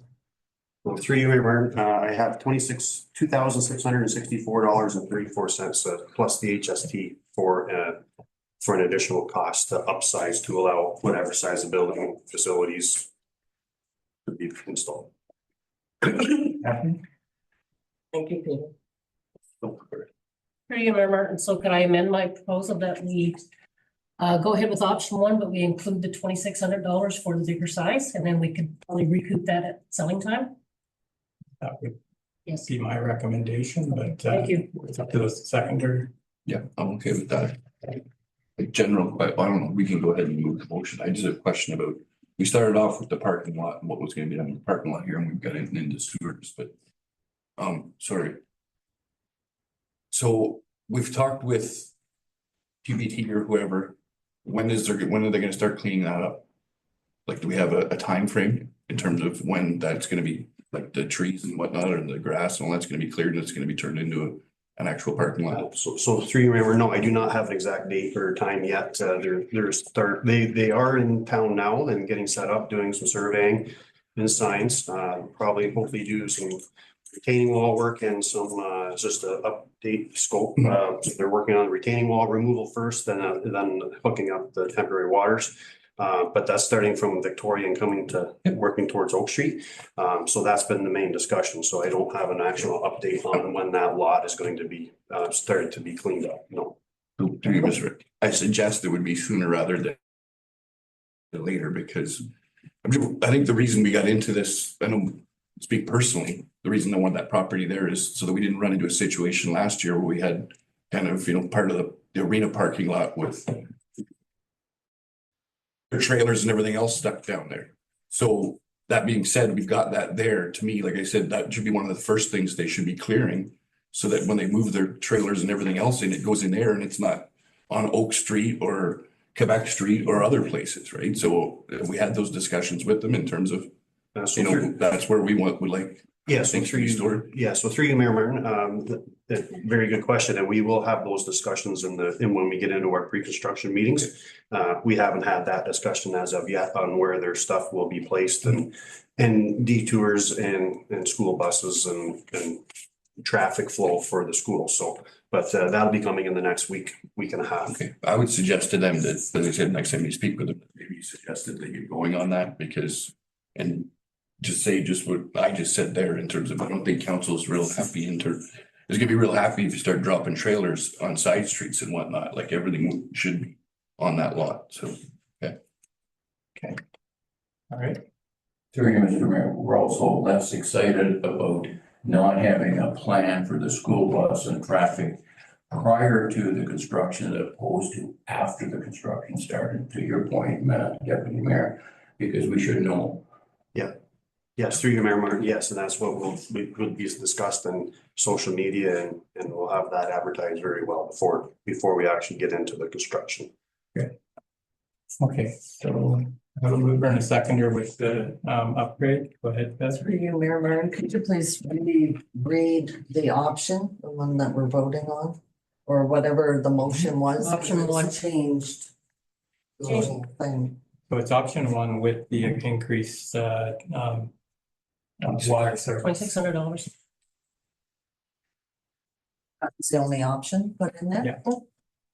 Just the increase in the waters, The water is like the service. the services. Yeah. So, okay, so have a mover and a seconder. Call a question, all in favor? And that's carried. Okay. Yeah, we're at a 10-minute recess. Okay, moved by Deputy Mayor Webb, second by Councilor Clement. Okay, we are back. So I'll look for a motion that we resume the meeting, moved by Councilor Clement, second by Deputy Mayor Webb. All in favor? And that's carried. So we're going to move into correspondence, and we have one action item, which is the Lake Atchison Committee asking for some permission here. So the letter came from Jan Prentice, and it's with regards to the regatta. I think most of this stuff we do every year, but there is a few extras in here. So, do you want me to go through it, the whole letter here, Bob, or how do you want to do with this? There are a number of requests in this correspondence, and I think it might be worthwhile to have a look at each one of these. For example, there is a request for relief from the mobile canteen bylaw. And it is certainly council's discretion if you want to waive the $10 a day fee for special events, that's fine. It'd certainly be staff's recommendation that the public health inspection proceed as well as the fire inspection for something like that. These are requirements that for health reasons should take place. So that's just an example, but there are a number of requests here. I would suggest that we look at each one of these if council wishes. Okay, so yeah, so the canteen thing, mobile canteen thing, from what I remember, it's usually just like a barbecue and whatever. Did they have a truck in there last year, Jerry? Were you at it? Okay, so I think staff can comment on what they've seen in the past. Yeah, so for you, Mr. Mayor, I asked Mike to join. Mike was there last year. He has some comments he could add or information for council. Okay. If you want to come to the mic. Yeah. Please, Mike. No, Travis. Yeah, no, finished. There you go. Turn your mic on. It's good. Morning still. Thank you very much for my opinion with respect to this. So through you, Mayor Martin. Yes, I was there last year and there was I spoke with Jan and there was some issues more specifically with the canteen and the use of the hydro. But it's a little bit more than that. The parking was a major issue because, as you know, we have prohibited parking there. First of all, I think this is a great event, and I know it's long-standing there, and I fully support it. What I have some issues with is relief with respect to parking, a couple of issues, but with respect to parking, it should only be on one side. Shouldn't be both sides. You need to be able to get a fire truck or emergency equipment through. Only problem is we have to be able to ensure that it's done either one side or the other. So if I just show up and it's on both sides, then that means we're open to some sort of scrutiny and possibly getting ticketed. So if there was to get some sort of relief, it should be on one side. And the onus should be put on them to ensure that the parking is not on both. And that'd be one particular thing I was looking at. One of the biggest problems we have up there is that people use ATVs like they all over the place, and golf carts. Golf carts are prohibited in any municipal roadway, period, or highway. As well as they use them and actually into the park area, as well as ATVs. ATVs are prohibited in that area. So that would be something that I'd be looking at unless it is waived or relieved or provided relief to them. Because I know they bring a lot of heavy equipment and those types of things, tables, and everything else down there. So if that is the case, then I have no issue with respect to that. The problems I have with golf carts is golf carts are very dangerous. And we see a lot of people not wearing helmets and they're driving all over the place. There will be an accident there one day. I will guarantee you that. I've spoken to many, many people there. And normally what goes along with regattas is alcohol. And when you have people going across the streets into the boat launches and so forth, and people are on golf carts or ATVs, someone will get hurt, a child going through, whatever it may be. I'm only pushing this out because I want people to go and enjoy this event, but do it safely. So with respect to that, ATVs, we can give them relief if need be, or you can if you decide to, with respect to the picnic area, so they can get their equipment down back and forth. It's a little bit better for them to do that than bring automobiles, but they have. They brought vehicles in and they backed them right in. And as maybe Josh can attest to, they can cause some damage to the actual park itself. Last year, they did move their stones on their own. I highly suggest they don't do that again. Josh may have a remedy to that going to every gate. But again, I fully support it, but and I know there hasn't been, if there maybe is incident, I'm unaware of it, but there could be, the potential is there. So I'm just going to bring a light to council so they're aware of it. But again, if there is relief for parking, it should be on one side. Now you can go and have vehicles on one side that stops and on the other if need be, because I know they have overflow. But once they start to get too far and we need to get emergency vehicles or anybody through there, it'd be extremely difficult.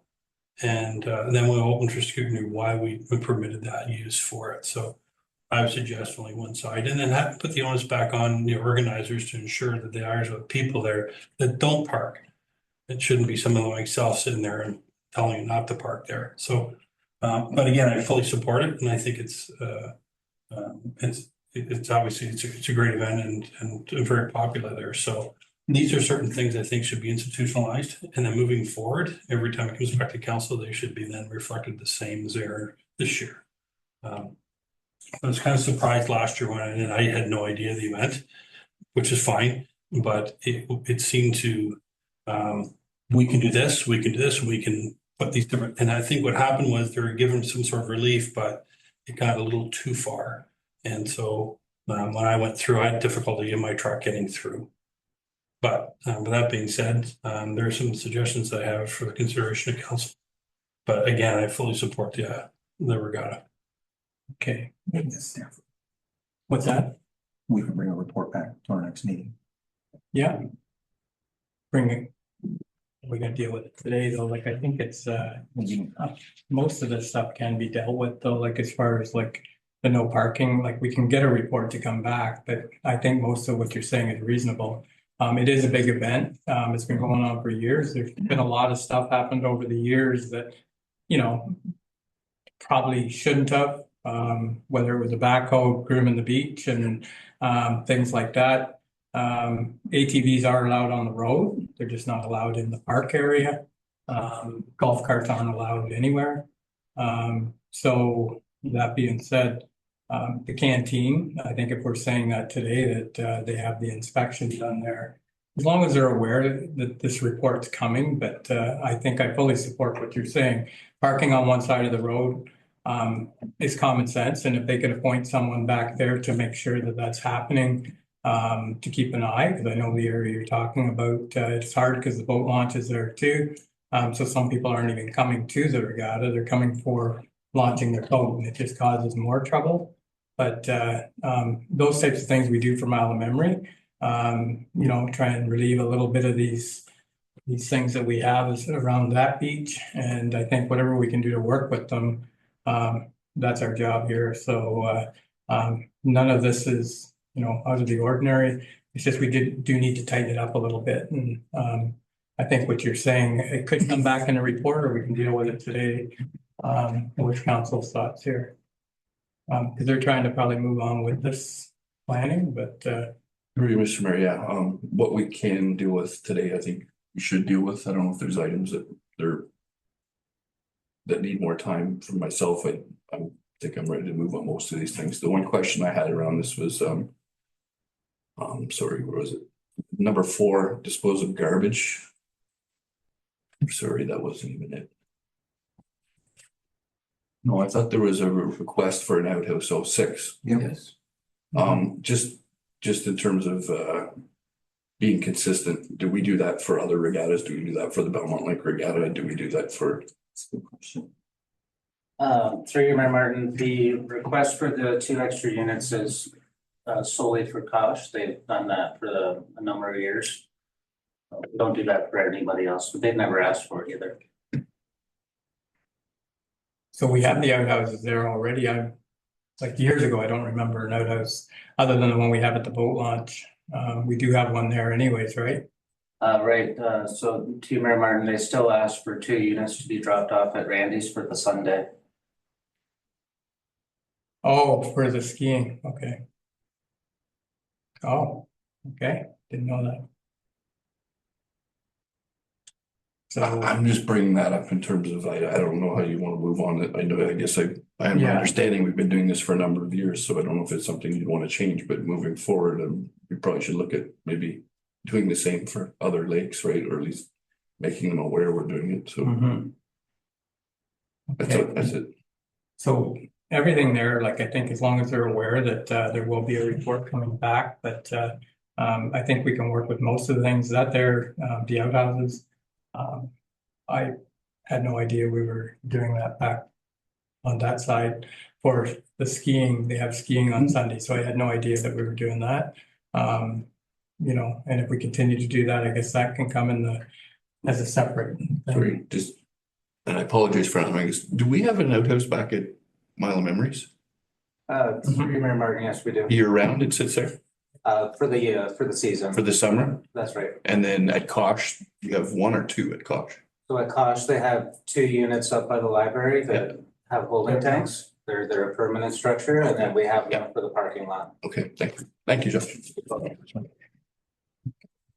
So, yeah, so the canteen, like, I guess let's get a report to come back, but we can make them aware that these things will be coming up, I guess, or they're probably going to be watching the meeting anyway. So for today, I guess if we get a report brought back to the next meeting on these items, and then we can vote on it that way, I think it'd be the cleanest way to do it. So if that's up to you. Do you want to move that, Yep. Deputy Mayor?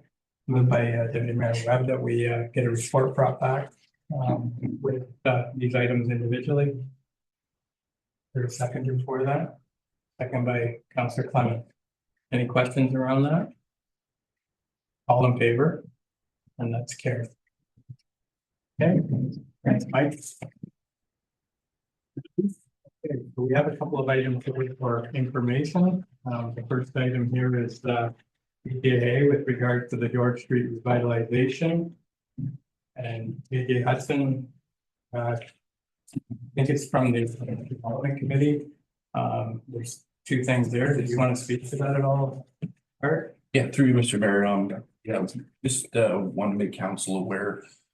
Had pretty extensive discussions at economic development about mostly the George Street reconstruction here in some pretty strong opinions coming out from some of the members, as people see in the letters here, mostly centered around kind of, I think things we've discussed here at the council level as well, in terms of this is a kind of a once in a generational project we're doing here. And just asking us not maybe to not to skimp on the details. I know everybody's concerned about the tax rate. There's only so much money for it to go around for all of us. But just as I said, to do the best that we can with this project, and maybe try and spice it up a little bit more than we do with other projects, in that, as I said, it's probably a once in a 25 to 30 year timeline for this project. I don't know the last time George Street was done as well before I was here, if ever. So I think the town, as I said, the townspeople were just looking for something to look at and they can be proud of and kind of brag about. Maybe, you know, they look at other towns when they get renovations done. So if we could build something that our residents would be proud of and proud to show off to other communities, I think it would benefit us in the long run rather than trying to count pennies. Yeah. So I think that's what we've been doing. If you look at what we've done so far, I think it's a huge improvement. And there's no doubt you could spend the moon and back on the business section. But I think some of the approach we've taken is trying to do the most we can with and be respectful of, you know, the money that it's going to cost. I think some of the things that we're looking at are going to be huge improvement, and personally, I think everybody will be happy with what the direction we've been going, but we do have to live within our means. So anyway, so there is 2 here, and that's from the Economic Development Committee, and you know, I think we can just receive that. Yep. Yes, through you, Mayor Martin. I appreciate the Economic and Development Committee and their reports and what they would like to see down on George Street, where the business section is.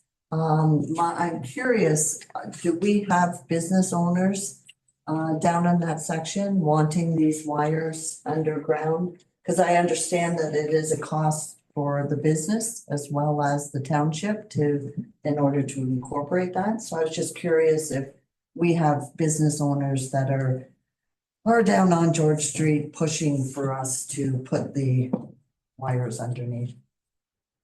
I haven't seen anything from the businesses, but that's the part that, you know, maybe communication, some people may not realize, but it's not just a thing of, like, we've heard it all around burying the wires and the costs associated with that, even just to the property owners. It's not as simple as just burying a wire. Some of the costs are going to be borne to the property owners if they have to move their panels and things like that for hydro.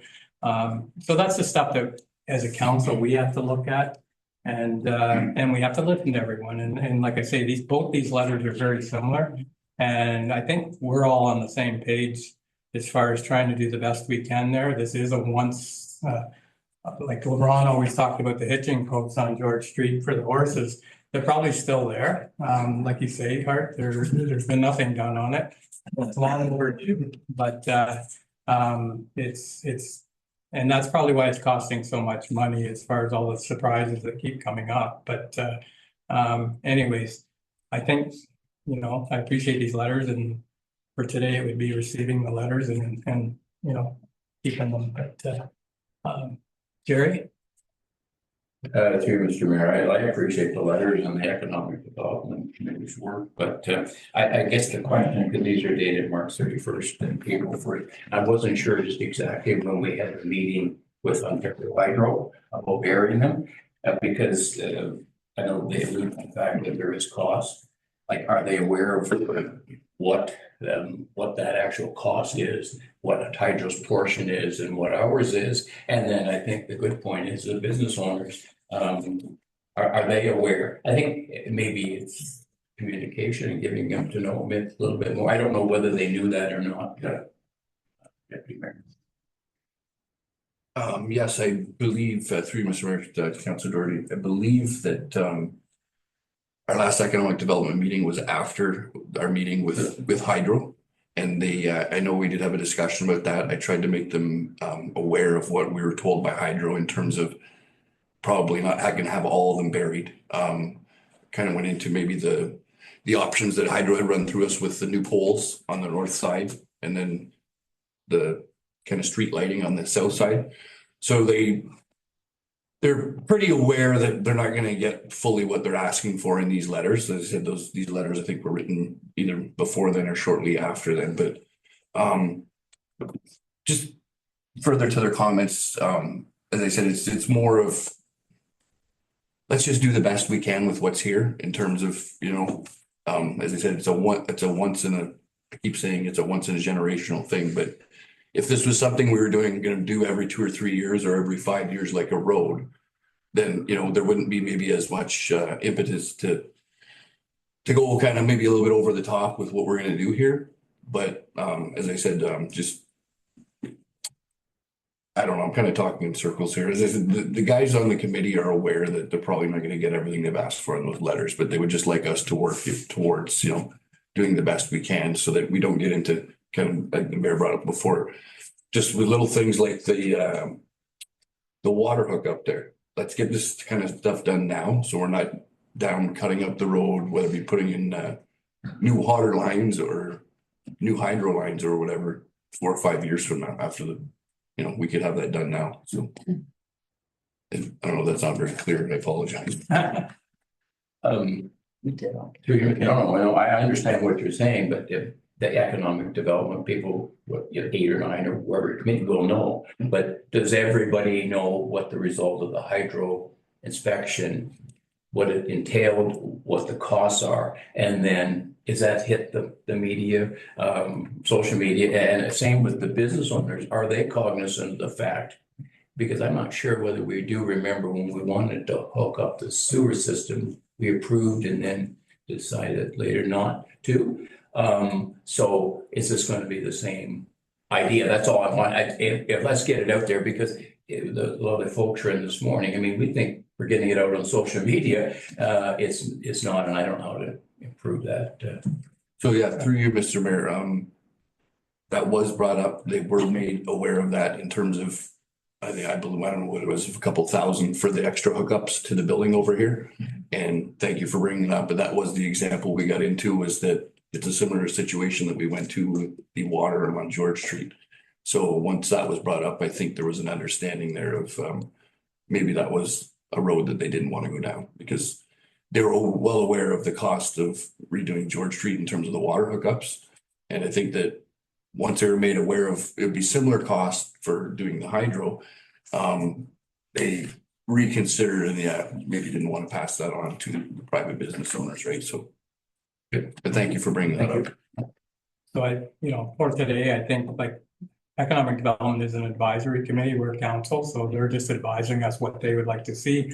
It's our job to do what we feel we can do. So I think for today, if we could just receive these 2 reports, or these 2 letters from Bill Hay and JJ Hudson with regards to the revitalization of George Street, that would be good for today anyways, to receive them and note them. So moved by Deputy Mayor Webb, second by Councillor Clement, all in favor, and that's carried. And the next 2 items for information were the Fleming School of Nursing Mobile Primary Care, and that we met with them a couple weeks ago, and the seniors newsletter. So if there's no questions on those, a motion to receive the balance of the correspondence, moved by Councillor Doherty, second by Councillor Clement, all in favor, and that's carried.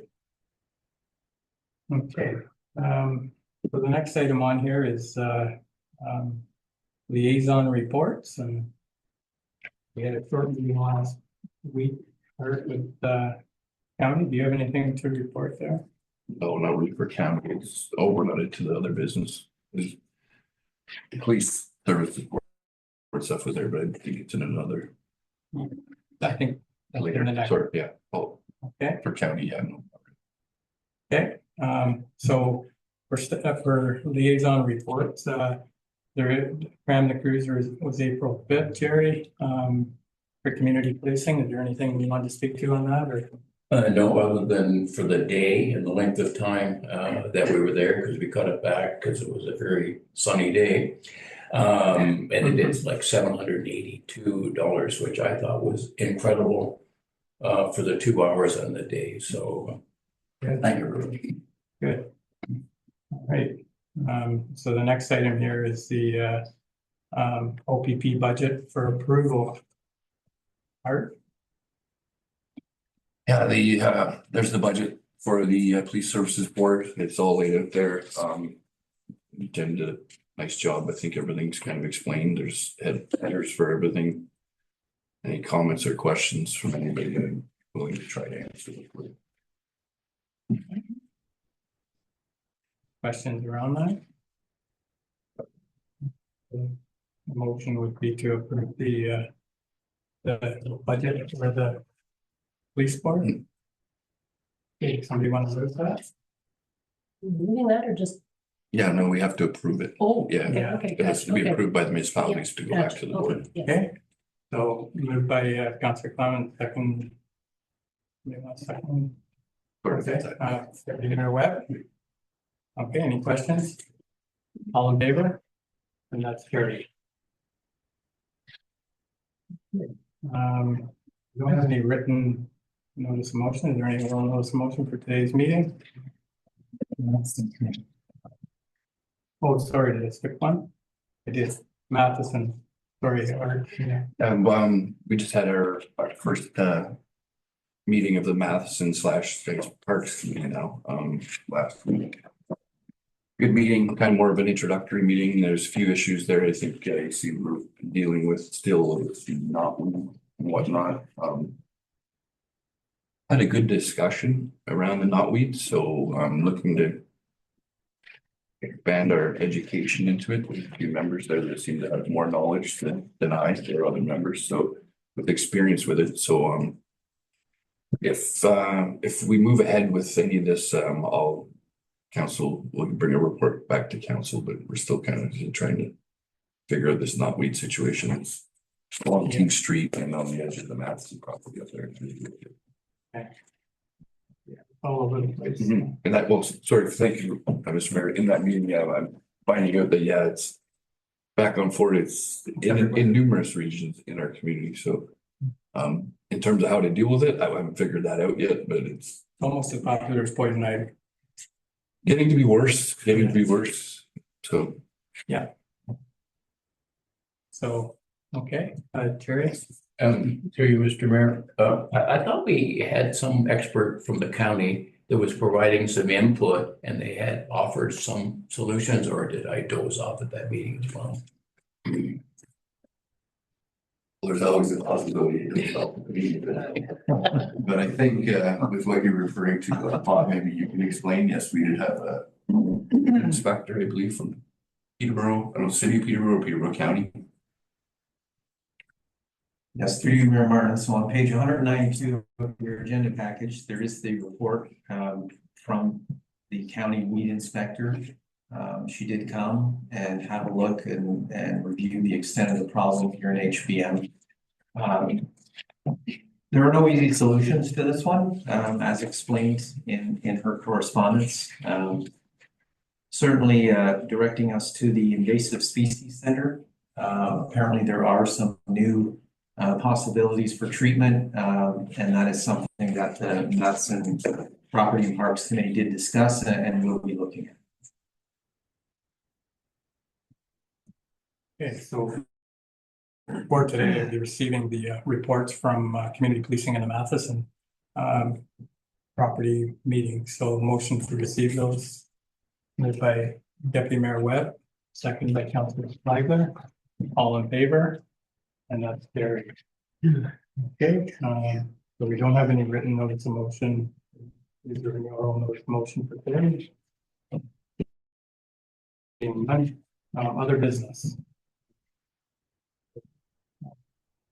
Yes, okay, so there's a couple things in other business. And first, Kathy, is with regards to the HBM shoreline preservation brochure. So through you, Mayor Martin, I received correspondence from a couple of the lakes.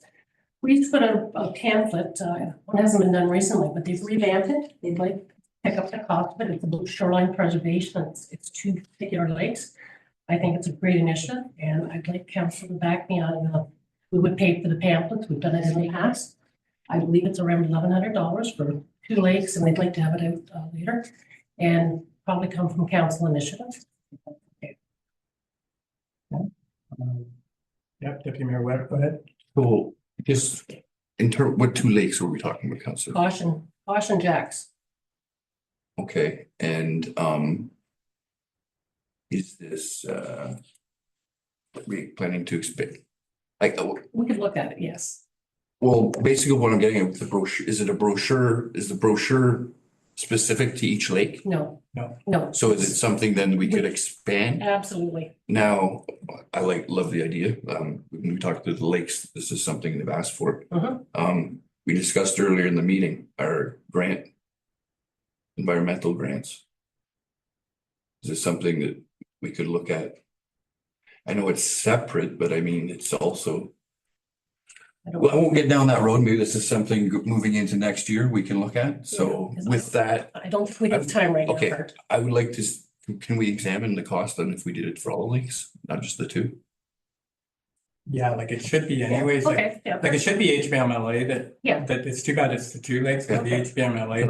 I'll second it just if we can look at the cost for doing all the, if it's a general brochure that's not specific to Jack Lake or whatever lake. No, it's not. It's strictly on shoreline preservation and the, Yep. Okay. I'll second that. And we did it a few years ago as a council, quite a few years ago. Okay. And so that's the example that you got in there. So it would be nice to move forward with it. Yeah, that's perfect. So I'm all for that. So and just moving forward, I said maybe this is a discussion, we would come back for budget. Like I said, if we find out this environmental grant isn't going to be well received this year, this is something maybe we can tweak a little bit in terms of moving into something like this. So, sorry. So, yeah, so there's a mover and a seconder. Any questions around that motion? Go ahead. Through you, Mr. Mayor. So are these brochures 2025 or are these the 2012 brochures? No, they should be, I believe, the new ones. I think Jennifer sent me the updated ones. Sorry, Jerry. Oh, I'm sure they would be. they're the updated ones. I'm sure they are. Because they used Frank Hills and North Fourth as, I'm sure this is the updated one, Jerry. I'm sorry. Let me get back to you. Oh, no, it's fine. I just didn't know, it is a little time ago, so. Well, and the other thing is, if I may comment on Deputy Mayor Webb's point, is I don't think we should be doing it for one lake. And that's my error. Either we're doing it as a municipality or we aren't. That's my error. I apologize. That would be, I'm just, that's all. Just trying to keep it constant. Oh, okay, and so the motion is that we move ahead with this and we'll clarify some other things to get more work to do, but if any of the lakes would like to get involved, let us know. Yeah. Okay. Go ahead. Follow up to you. Proceeding with this, how again? Sorry, are we getting the brochures? Are we paying for them? Are we doing it this year? Yes. What are we moving forward? The council initiative. Well, council initiatives, I'm asking for the brochures to be printed from this year. And like Art said, for whatever lakes want them. I will try to get an exact amount. I don't know how many we need for every lake. I guess I need to talk to the lake associations, different ones. Or the HBMLA with LA, I will go through them, but I will follow up and I'll bring it back. I hate deferring stuff. I know, I understood. I follow up. What does it cost for the 2? What you had $1,100? $1,100 for freight how many? Sorry, Jerry. If you multiply that times 9, then do we have enough initiative? I'm sure we do. Okay. Council initiative is out of OMPF, so. And I would assume, I'm just getting ahead of myself, but the 2 that you're talking about are Caution Jack. Yeah. Which, with the exception of Belmont, are the 2, by far the 2 biggest. Round Oak. No, but I'm just saying, I think those 2 are even bigger than Round and Belmont, right? In terms of, maybe not Belmont in terms of numbers, but definitely Round in terms of numbers. So, yeah, just if Am I hearing you'd like the report to come back with a costing then? So Well, I think we're approving a pick in a bag here. We don't, at least for me, I didn't know what we were approving. That's all. Are we doing two? And if somebody comes up next meeting and wants another, are we going to do it then? I just wanted clarity on it. That's all. Okay, my apologies for not being, No, I just didn't know. I'm just kidding. no, I will defer this to the next meeting. I'll come back with more information. I'll second that then. So, Through you, Mayor Martin, the other way to distribute this and ensure that it's received by all the lake associations, we could certainly provide something in our mailing for a tax bill, potentially a QR code that links to the brochure. It's just an option, and it's something staff can look at if council wishes. yeah, that's something that can help, like with the circulation. We still have to do the date, but yeah, that's a good idea. So yeah, so if it's deferred right now, we can look into the grant thing if they want to use a grant, but right now we'll check and make sure that the council initiative has enough funds to carry this and get it going. Okay. So, okay, so the motion seconded What is moved in second? that we defer it till the next. So all Until we discussions make- are now deferred to the next meeting? Yeah. Okay.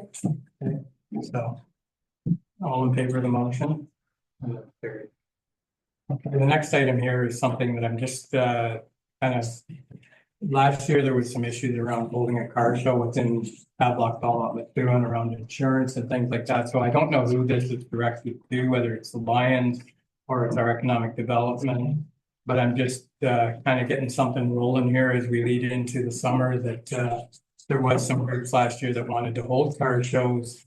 And we seem to be one of the only ones around that weren't able to because of things holding us up, whether it was insurance or whatever. And I just want to get it on the table here, maybe direct it to economic development to look into it. And I don't know if that's the right person or if it was Lions, but it would be nice if these groups were allowed to carry on like they did a couple of years ago. There was just a hiccup last year that they weren't able to, and you know, I just wanted to see if there's a way of getting it moving again. Deputy Mayor Webb? By all means, if that's the wish of council, we could do that through economic development. I agree. I know there's been discussions the past couple of years. I guess COVID really quashed it there a few years ago, but coming out of COVID, the last couple of years, I've heard discussions about possibly having one. Obviously, none of those have come to fruition. But we ran one, the council here, 7 or 8 years ago. Yeah, I thought it went quite well, actually. So I think it's something we need to look at getting back into. So I will work with our economic development officer to reach out to these groups and even groups, businesses in the community to see if we can get something started here for this summer. So. Okay, so do we need a mover and a seconder, or can, okay, so so you're gonna move that you'll work with we work with economic development. Well, I don't know if I want, does somebody else want to move? Somebody else want to move it to keep it clean? Okay, so moved by Councillor Clement. Is there a seconder for that? Does anybody want to second it? Oh, nobody wants to do that. Well, I was thinking about what I was going to say. If I want to go ahead. I'm not hearing a seconder for this, so. I have a question. Okay. Through you, Mayor Martin. The car show, did it not go because of insurance with it being on number 7? Is council looking for a new location for the car show, or like just what is it? Just to get the discussion going to see how we revive it. Just a discussion to get it rolling, because it's kind of been quiet and I don't want to see us get behind the 8 ball and then all of a sudden July comes and they want to hold one again. We just need to be prepared what the issues are. Every community has one, but we weren't allowed to last year because of, I think it was insurance. It was insurance, is so what it was. I just want to get the ball rolling. So if economic development could get the ball rolling, that would really help us be prepared. So. Sorry, one question. Do these groups, are they responsible for providing their own insurance, or do we automatically cover the insurance? That's the kind of stuff that we need to find out, because in other towns, I don't think they are. But that's the stuff we need to understand, why it was, where the problems came, and is there any way we can fix it? Or do we just leave it? So, yeah, like I don't know when we ran it as a council out here. I don't remember how I don't know whether, I never heard about insurance then, but it was just council doing it. Not to get too far, this is, I know it's too far into the weeds already because it just ran through my head here. Is council have a preference, like in terms of what was just brought up, we had issues here, obviously, there's always issues with when we have it along the highway. Does council have a preference as to where they would like this? And maybe you could leave that with economic development group. Okay, well, I just wanted to hear maybe from here in terms of, you know, if everybody's kind of agreement, let's try, at least try, because you never try and get it off the highway or try to, you know what I mean? Or if everybody's okay with the highway, then that might be the easiest place to do it too, right? So, but I just want to gauge council so we don't go and put a whole bunch of work into it, say it's on the highway, come back here and go, well, geez, we didn't want it on the highway, you know what I mean? So anyways. Just one more thing. So we went to one last year where we closed it down for the Havelock Center. Whatever street that was. What's that little short street? We closed. Oh, on Orange Street, yeah. Orange Street, yeah. So. Well, the last one we did here, we closed. We closed Street. Yeah, we closed Oak Street from, I think, just George to here. The original plan was to close it all the way up to Matheson. But we didn't go up that far that day. So we had everything between here and the highway. You were there, Josh, then. I thought it worked pretty well. Like there was more to it that day. We had the car show, but we also remember we had the coupons with the local businesses. So we had coupon books for that were kind of, whatever you call them, just had a bunch of coupons for local businesses. So, but anyways, for today, I'm just trying to get it on the floor, you know, and get some discussion going, so we're prepared. So, Councilor Doherty, go ahead. Through you, Mr. Mayor. Who ran the one that was located in the old hotel parking lot? It was the August of 22. That was the Masons. Okay. How did that run, and did they have insurance difficulties? Like, I'm just curious if it ran there. It was pretty, I know it's right on 7, but I can't answer. Just curious. Good point, Councilor Doherty. I don't know. I'll try and contact the Masons and find out. That's what happened last year. That's when this came to light. Is for the year before they didn't worry about insurance, but then last year the insurance thing came in. That's the one that came up, and then they canceled it. Yeah, I think there's the Masons and there's one or two other either individuals or groups that have run these in the past. So I'll try and contact all of them, see if they've run into similar issues in terms of putting these on, or roadblocks in terms of putting these shows on, and I'll bring a report back to council. Well, we had a mover, but we didn't have a seconder for that motion. So I would be prepared to second the motion now that we've got more information on it. Just didn't know where we're going. If it's still on the floor, if not, we can reintroduce it. Thank you. So it's seconded. Any other questions? All in favor? That's carried. Okay. And that's all we have for other business. Then we're going to move into bylaws. And the first bylaw is 2025 for the zoning, the rezoning of the property across highway. So moved by Deputy Mayor Webb, second by Councilor Doherty. All in favor? And that's carried.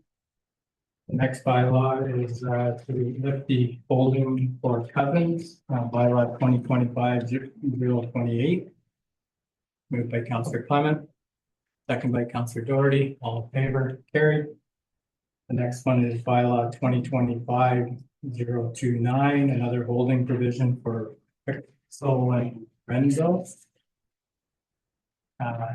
Moved by Councilor Clement, second by Councilor Doherty. All in favor? Carried. And the next bylaw is authorize the mayor and clerk to execute an environmental impact mitigation measures agreement between the corporation and Fiscal and Grenville. And that's bylaw 2025-030. Moved by Councilor Clement, second Councilor Doherty. All in favor? Carried. And the next one is bylaw 2025-031. To execute a merger agreement with Ellis on the second line there. So moved by Councilor Doherty, second Deputy Mayor Webb. All in favor? Carried. Okay, and so the next item on here is closed session. So I look for a motion that we go into closed session held under section 239(2)B for personal matters about identifiable individual, including municipal or local board employees. So motion going to close. Moved by Councillor Clements, second by Deputy Mayor Webb. All in favor? Carried. Confirming by. Okay, so to the confirming bylaw, we got Kathy and Deb. All in favor? Carried. Motion to adjourn. That's right. Makes a motion to adjourn. Yeah, sorry. Carrie, you want to second that? All in favor?